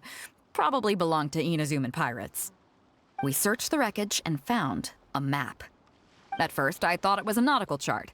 I was thinking we might discover a new sailing route if we were lucky. But after a closer look, I realized it wasn't a map of the sea at all. It was a Liyue treasure map, and no ordinary one at that. Nothing like that. I just mean that the map was a mess. So it was the most I could do to figure out that the treasure was probably in Liyue. As for its exact location, I have no idea. I'd say I've explored Liyue pretty extensively, but still, this one managed to beat me. So, I thought of you. Nobody can beat you when it comes to treasure hunting on land, right?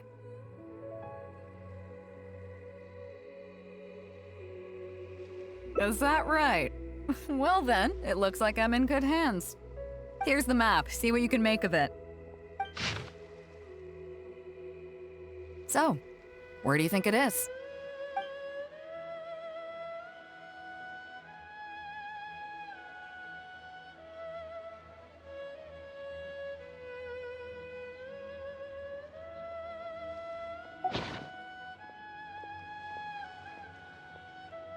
Guili Plains.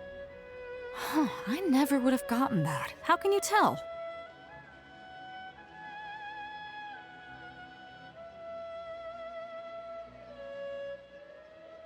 Oh, okay then. So you do live up to the hype. I can't believe you noticed that. You sure have an eye for detail. Let's head over there and take a look. I'll need you to help me zero in on the specific location once we're there.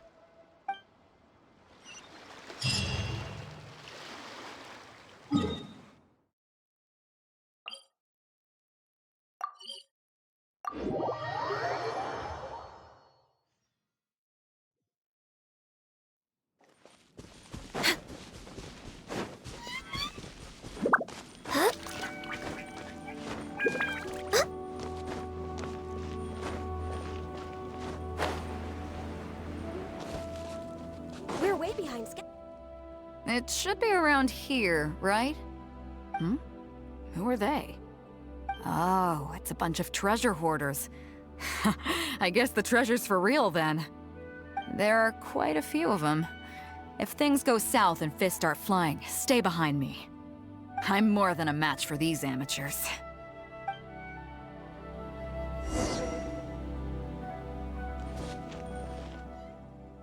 Keep digging, boys! Once we have our hands on the treasure, everyone gets a share!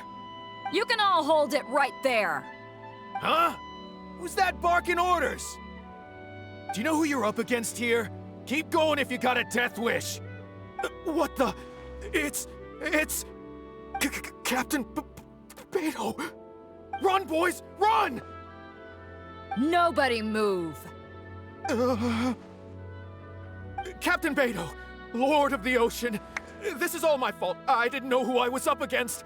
I don't have a death wish, I swear. I got a big mouth is all. It's always saying things it shouldn't. I swear I'll wash it out with soap the moment I get back. Please, have mercy. Will you spare us?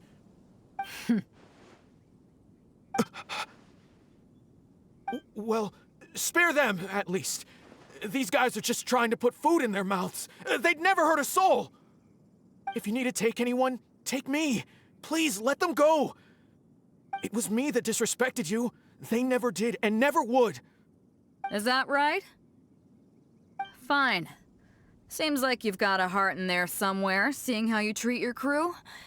I'll let you off the hook this time. Get out of here! Thank you, Captain Beidou. Thank you. Wait. Yes? What else might the merciful and mighty Beidou require? This treasure's still up for grabs. The Crux fleet honors the rule of first come, first served. You found it first, so name your price. I can't have any rumors going around about Captain Beidou stealing other people's treasure, can I? Captain Beidou, we wouldn't dare take more from you. Take the treasure as an apology for my foolish words. Please, take it. Please. Oh?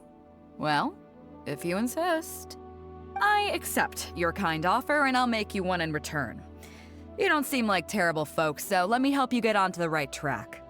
If you want to mend your ways and put all this behind you, the Crux can probably arrange some odd jobs in the port for you. It'd be humble work, but at least it'd get you on your feet and making an honest living. A much better deal than what you've got going now, if you ask me. Wow, thank you, Captain Beidou. On behalf of me and all my boys. Right. Let's see what we've got in here. This isn't what we're looking for. Let's look around. Maybe we'll find it.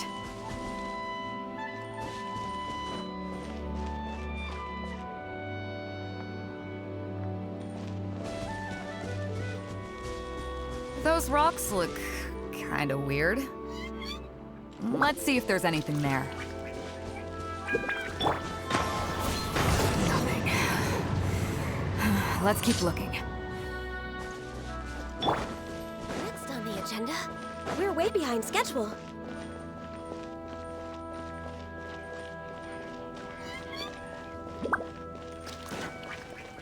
What are those hilly trolls digging for? Wait, actually, I've heard they sometimes dig for buried treasure. Let's go take a closer look. Nature. Nice and spicy.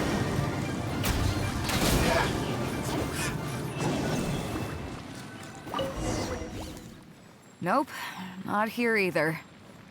Now that we've searched all the places of interest in this area and come up with nothing, you got any ideas?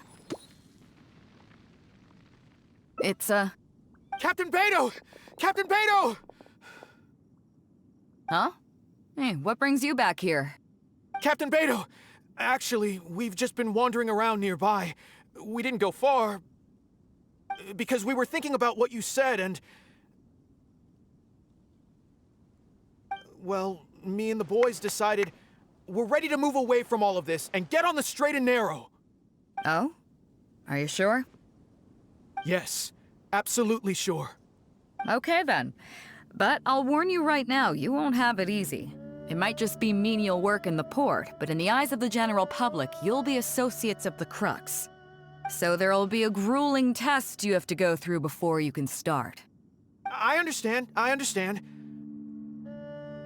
Truth be told, Captain, it's only because it's you, the mighty and honorable Captain Beidou. If it had been anyone else, I don't think I'd have listened. And since you made us this kind offer, I'd like to ask, if I might be so bold, is there any hope at all for us to become full members of the Crux in the future? Even the tiniest shred of hope? Well, there's no place in the Crux for delusions of grandeur, that's for sure. But then again, everybody has to start somewhere. So, it comes down to you. If you manage to impress me and earn the respect of my crew, then yeah, nothing's impossible. Thank you, Captain Beidou. Thank you 1,000 times over. I couldn't help but notice you were searching for something else. It still hasn't turned up?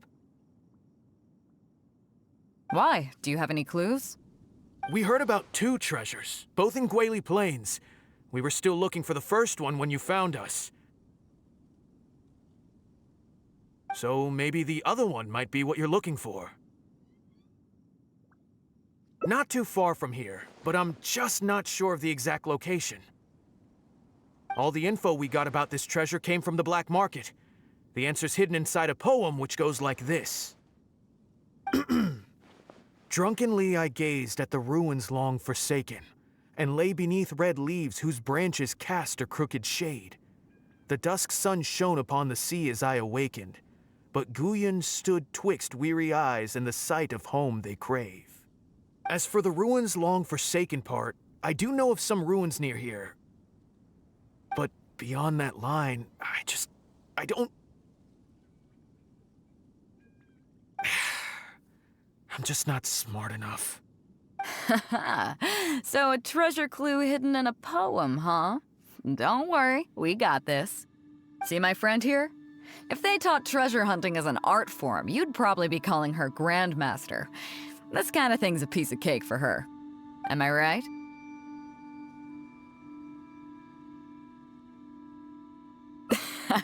Okay then. Let's start by heading to the site and surveying the scene. Maybe we'll find some other clues over there. Okay, come on, boys. You heard the captain. Lead the way.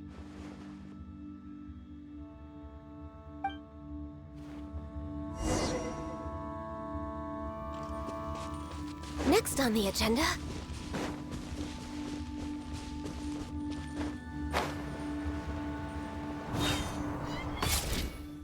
These are the long forsaken ruins from the poem. Apparently they were once full of treasure. But judging by the state of them now, it's probably long gone. It seems that we need to dig deeper into this poem. Drunkenly, I gazed at the ruins long forsaken, and lay beneath red leaves whose branches cast a crooked shade. The dusk sun shone upon the sea as I awakened, but Guyon stood twixt weary eyes and the sight of home they crave. Do you have any ideas?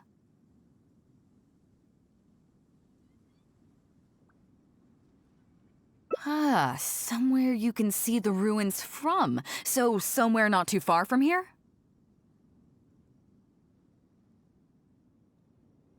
Yeah, and maybe the shadow cast by the tree is supposed to hint at something.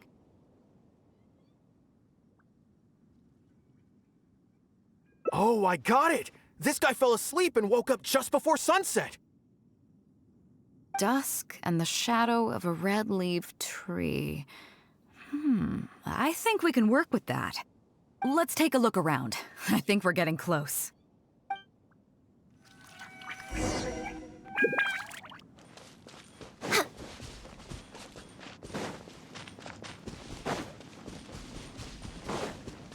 We're way behind schedule.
Found it!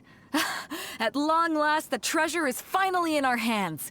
A check from the Northland Bank. You really came through. We found the spot in no time.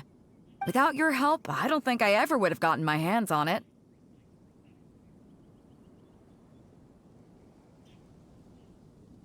To us, this is just a check that you can exchange at Northland Bank for some Mora. But to some people, it's of huge importance.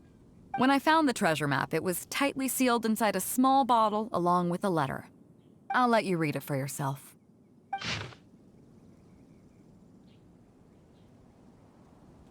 Finished?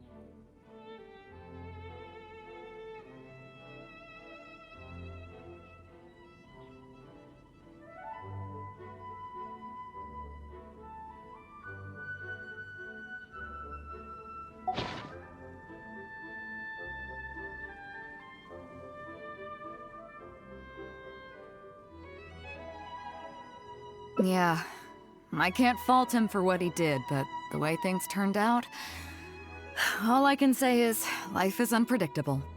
Well, let's fulfill his final wish by taking this check to where it belongs.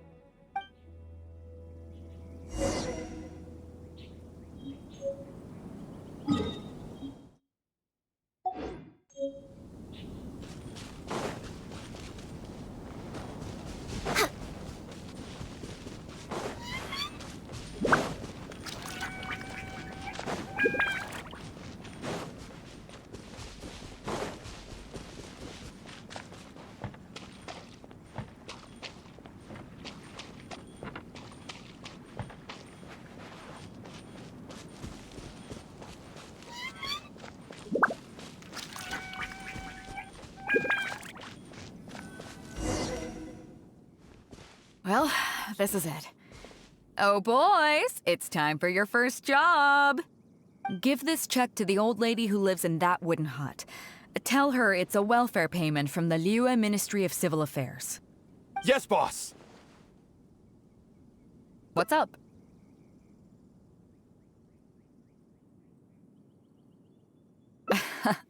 I see. But you only find sakura blooms in certain places, right? It must have been quite a bit of work collecting all these, surely. Let's just pick one, huh? One's enough to show that you care. You've already helped me out so much today.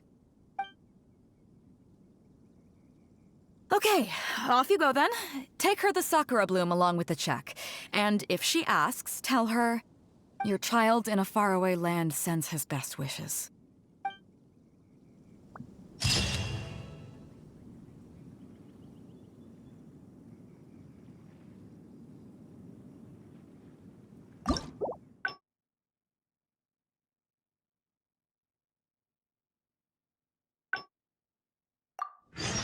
Should we really be off work this early? There is still a lot left to do.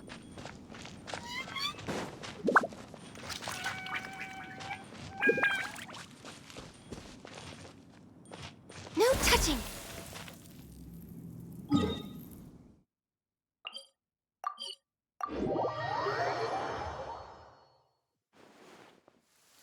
Oh, good. I was just thinking that the silk flowers at the Feiyun Commerce Guild needed watering. So after we dropped you off in Rito, we found a shipwreck nearby. Probably belonged to Inazuman pirates. We searched the wreckage and found a map.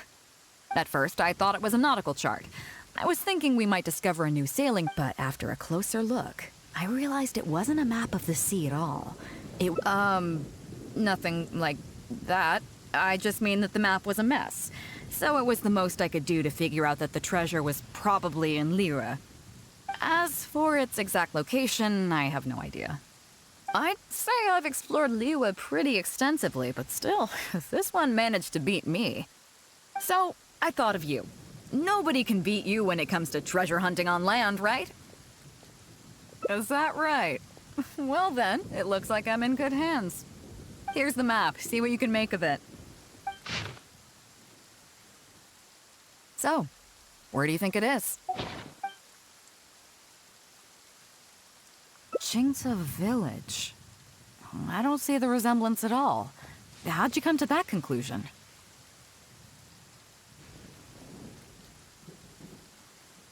Oh, okay then. I'm definitely a rookie at this. But your word's good enough for me. Time for a trip to Qingce. You're coming with me, of course. I'll need you to help me zero in on the specific location once we're there.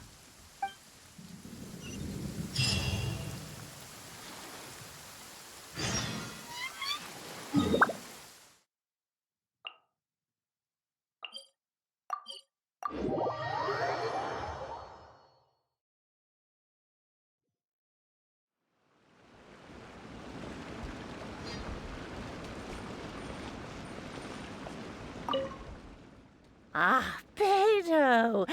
Wow, and the traveler!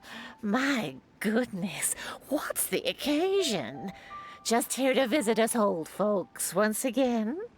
It hasn't been all that long since we last had a visit from the Crux. But I'm glad you picked today. You're just the people I need. These two young rascals, they've been arguing with each other non-stop about some petty nonsense or other. I'm too old to get through to them. They won't listen to me. Please, talk some sense into them. Rest assured, Granny Zhuoshin, whatever the situation is, the Traveler and I will take care of it. Oh, thank goodness. It's Captain Beidou. You couldn't have come at a better time. You're the voice of reason I need in this situation. Captain, please, help me get justice. Whoa, hey. What exactly is going on here? Spit it out, tell me everything. It makes me mad just talking about it.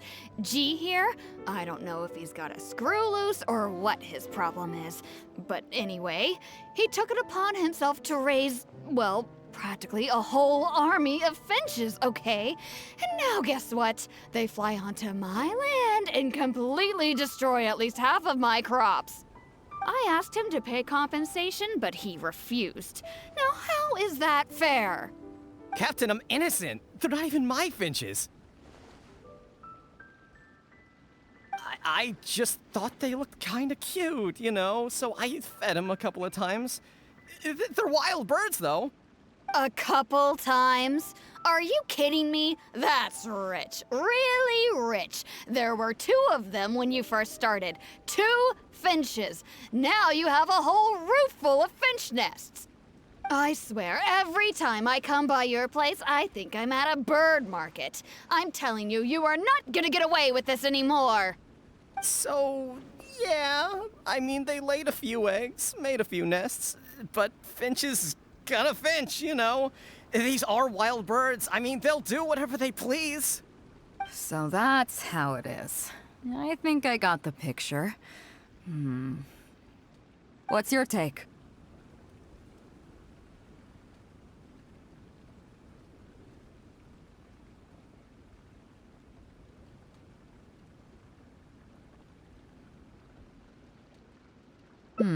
Fair point. Granny Zhuoshin, is there anything left over from the relief funds delivered by the Crux on our last visit? Technically, this would be a case of avian damage to agriculture. It meets the relief criteria, so we can use these funds to cover Wenjing's losses. Why, yes. There's plenty left over. The Crux brings such a generous sum each time. There's no way our small village could ever use up all of it. Oh, thank you, Captain Beidou. You can bet I never would have managed to get G to pay up, even if I spent my whole life trying to persuade him. Thank you, Captain. You can bet I never would have been able to afford the compensation out of my own pocket. I'll drive those finches away the moment I get back. I can't let them carry on ruining the neighbors' crops. Beidou, you do so much for our village, and we could never hope to repay you. Granny Zhuoshin, as you know, many of the boys from your fine village do sterling work for the Crux. The fleet wouldn't be what it is today without them, so please think nothing of it. Gee, Wenjing, I guess you're free to go. Captain Beidou, you're here. Pops Shing, it's been a long time. How've you been? Don't get me started. I've been having some real trouble with that neighbor of mine, Jen. We keep having the same argument, and it just goes nowhere.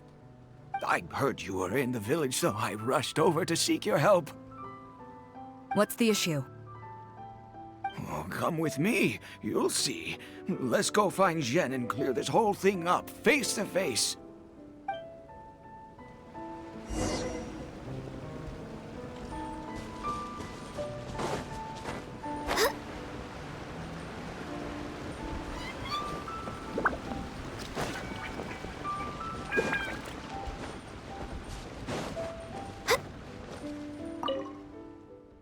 Captain Beidou, you're here.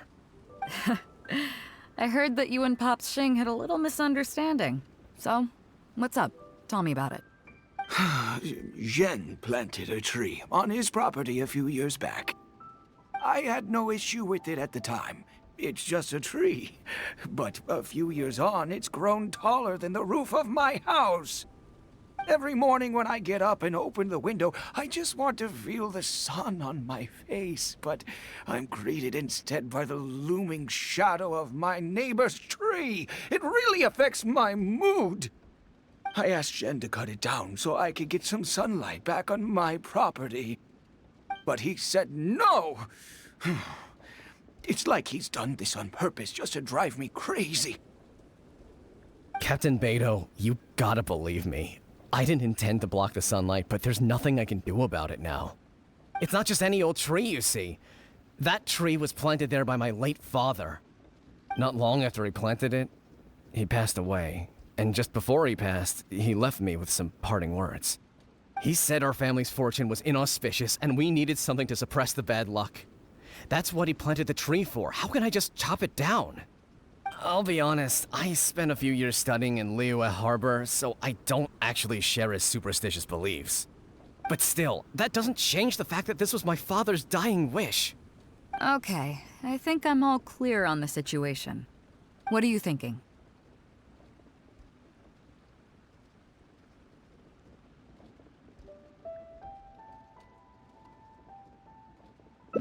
I was thinking along the same lines as you. Look, Pops, I'm not trying to make excuses for Zhen, but just try putting yourself in his shoes for a moment.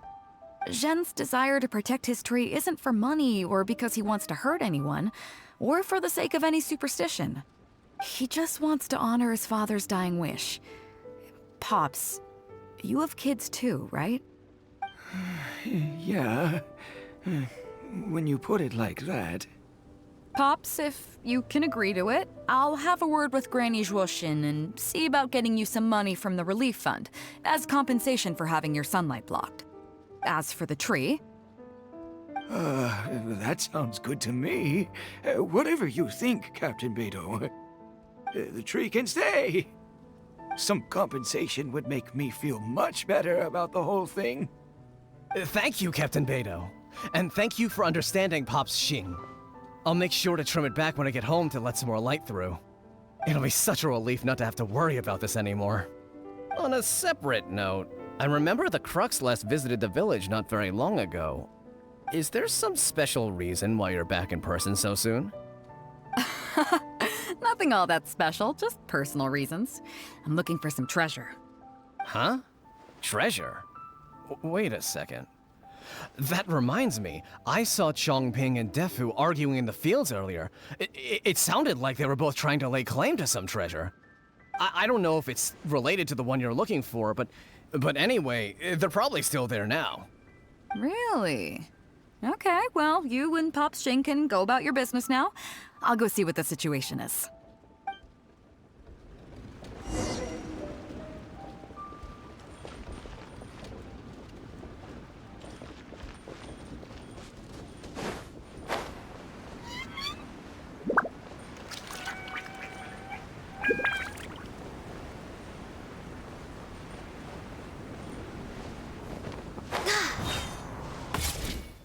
Huh? Beidou, you're just in time. Defu's being completely unreasonable. What happened? I'm not being unreasonable, Captain. I got Chongping to help me plow my land because it's the busy season. And then, what do you know? He plows up a treasure chest. Way I see it, it's my land, so the treasure belongs to me, right? I think it's a pretty clear-cut case. You say that, Defu, but what you're forgetting is that I came to help you plow your fields out of the goodness of my heart, and you haven't paid me a single mora. It was also my plowing that turned up this chest. However you cut it, surely I'm entitled to at least some of the treasure. The domestic drama just keeps coming today.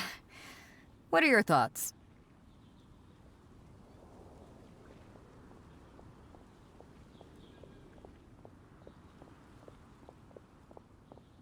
Okay, I think I'm up to speed here.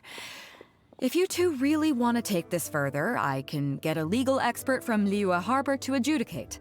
As for the costs, I'll cover them. What do you think?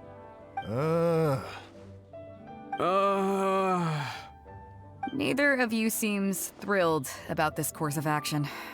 Okay, so plan B. I'll be straight with you. The reason I came here today was to look for some treasure. Chances are it's hiding right there in the chest you're both fighting over. So, how about you two stop fighting over it and do me a favor by handing it to me? Of course, I'll be indebted to both of you. If either of you ever needs anything in the future, the Crux will not hesitate to lend you our support. Captain, you're far too kind, really. Indebted? That won't be necessary. If you want this chest, you go ahead and take it. Yep, totally agree. If only I'd known you were looking for this chest. You should have said something. I would have delivered it to you personally to save you the trip. It seems like it's been quite a busy day for you, helping us settle all our little quarrels. Come on, let's go to the village. I'll rally the masses. We'll get some good food and good drink and have a good old get-together. Don't worry about the chest. I'll carry it over.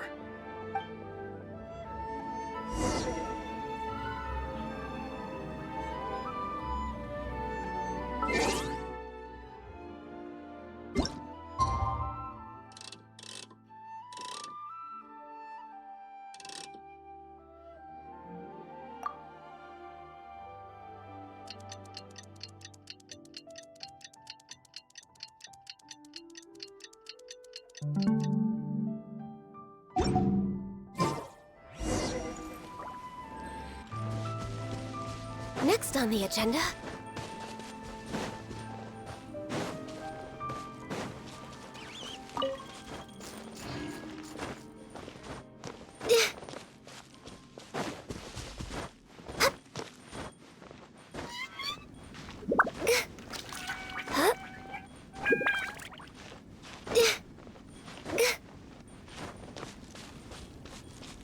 We're waiting...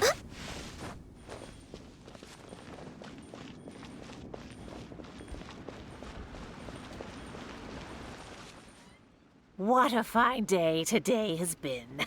Beidou has solved an awful lot of problems in our village. She sure has. Without Captain Beidou, that compensation payment would have bankrupted me.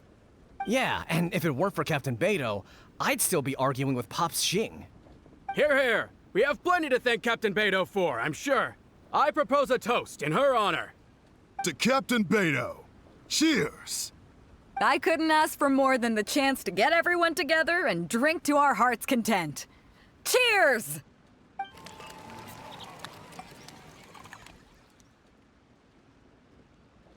Phew, that really hit the spot. Want to get some air? The view in this place is pretty good. We can take a look through the contents of that chest while we're at it. Chongping placed it by the water wheel. Are you kidding? Beidou can handle her liquor. Come on, let's go.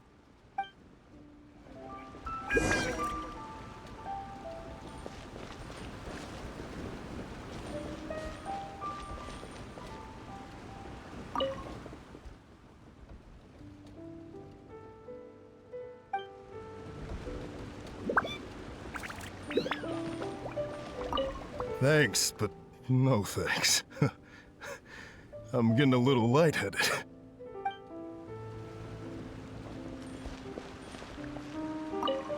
Chongping, come on, let me top you off.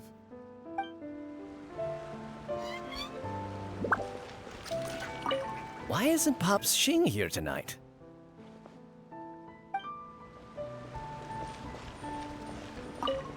It's not just me saying this. Honestly, those finches are the cutest little things, so plump and fluffy. Traveler, do you want to swing by my place and see them?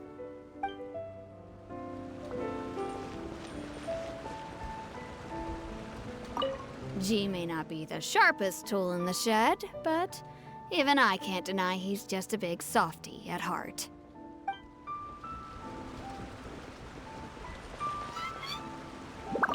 Oh, it's not often this village gets so lively. Make yourself at home, traveler. Help yourself to some food and drink.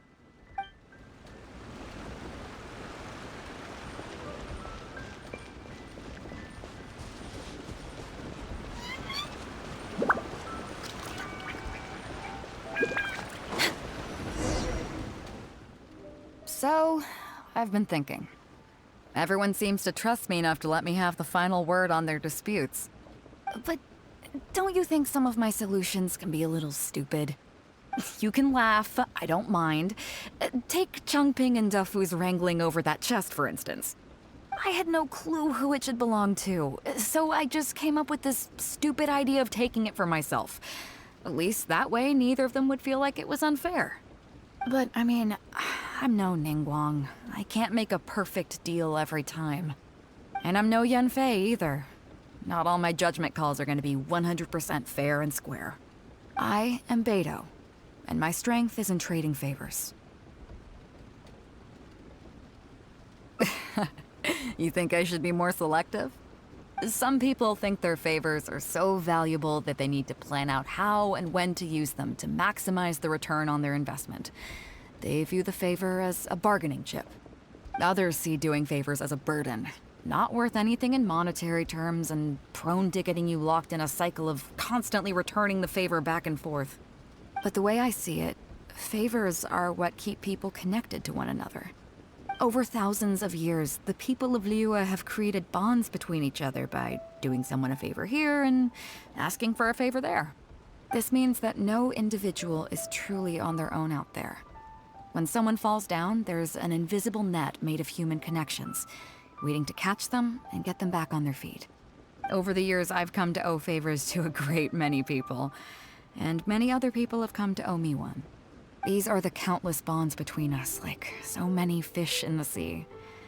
And they're the reason that the Crux and I have survived the countless hardships we faced.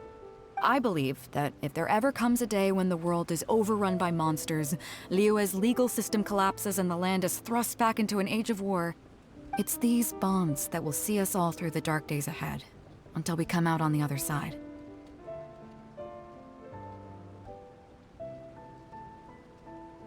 I'm not saying that. But either way, we have a pretty firm bond between us already, don't you think? Was this wind brewed in a winery? It's making me lightheaded. I feel like I'm forgetting something. Something we were literally just talking about.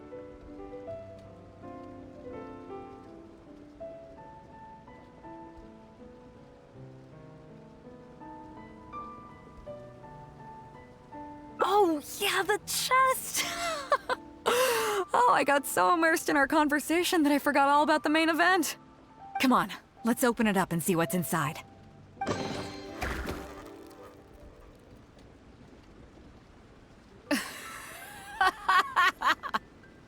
Oh, that's it? A whole lot of nothing? It's not exactly what I was looking for. But you know what? I don't care. The fun part was going on a treasure hunt with you. Come on, let's get back to the party. Tonight, we go big before we go home.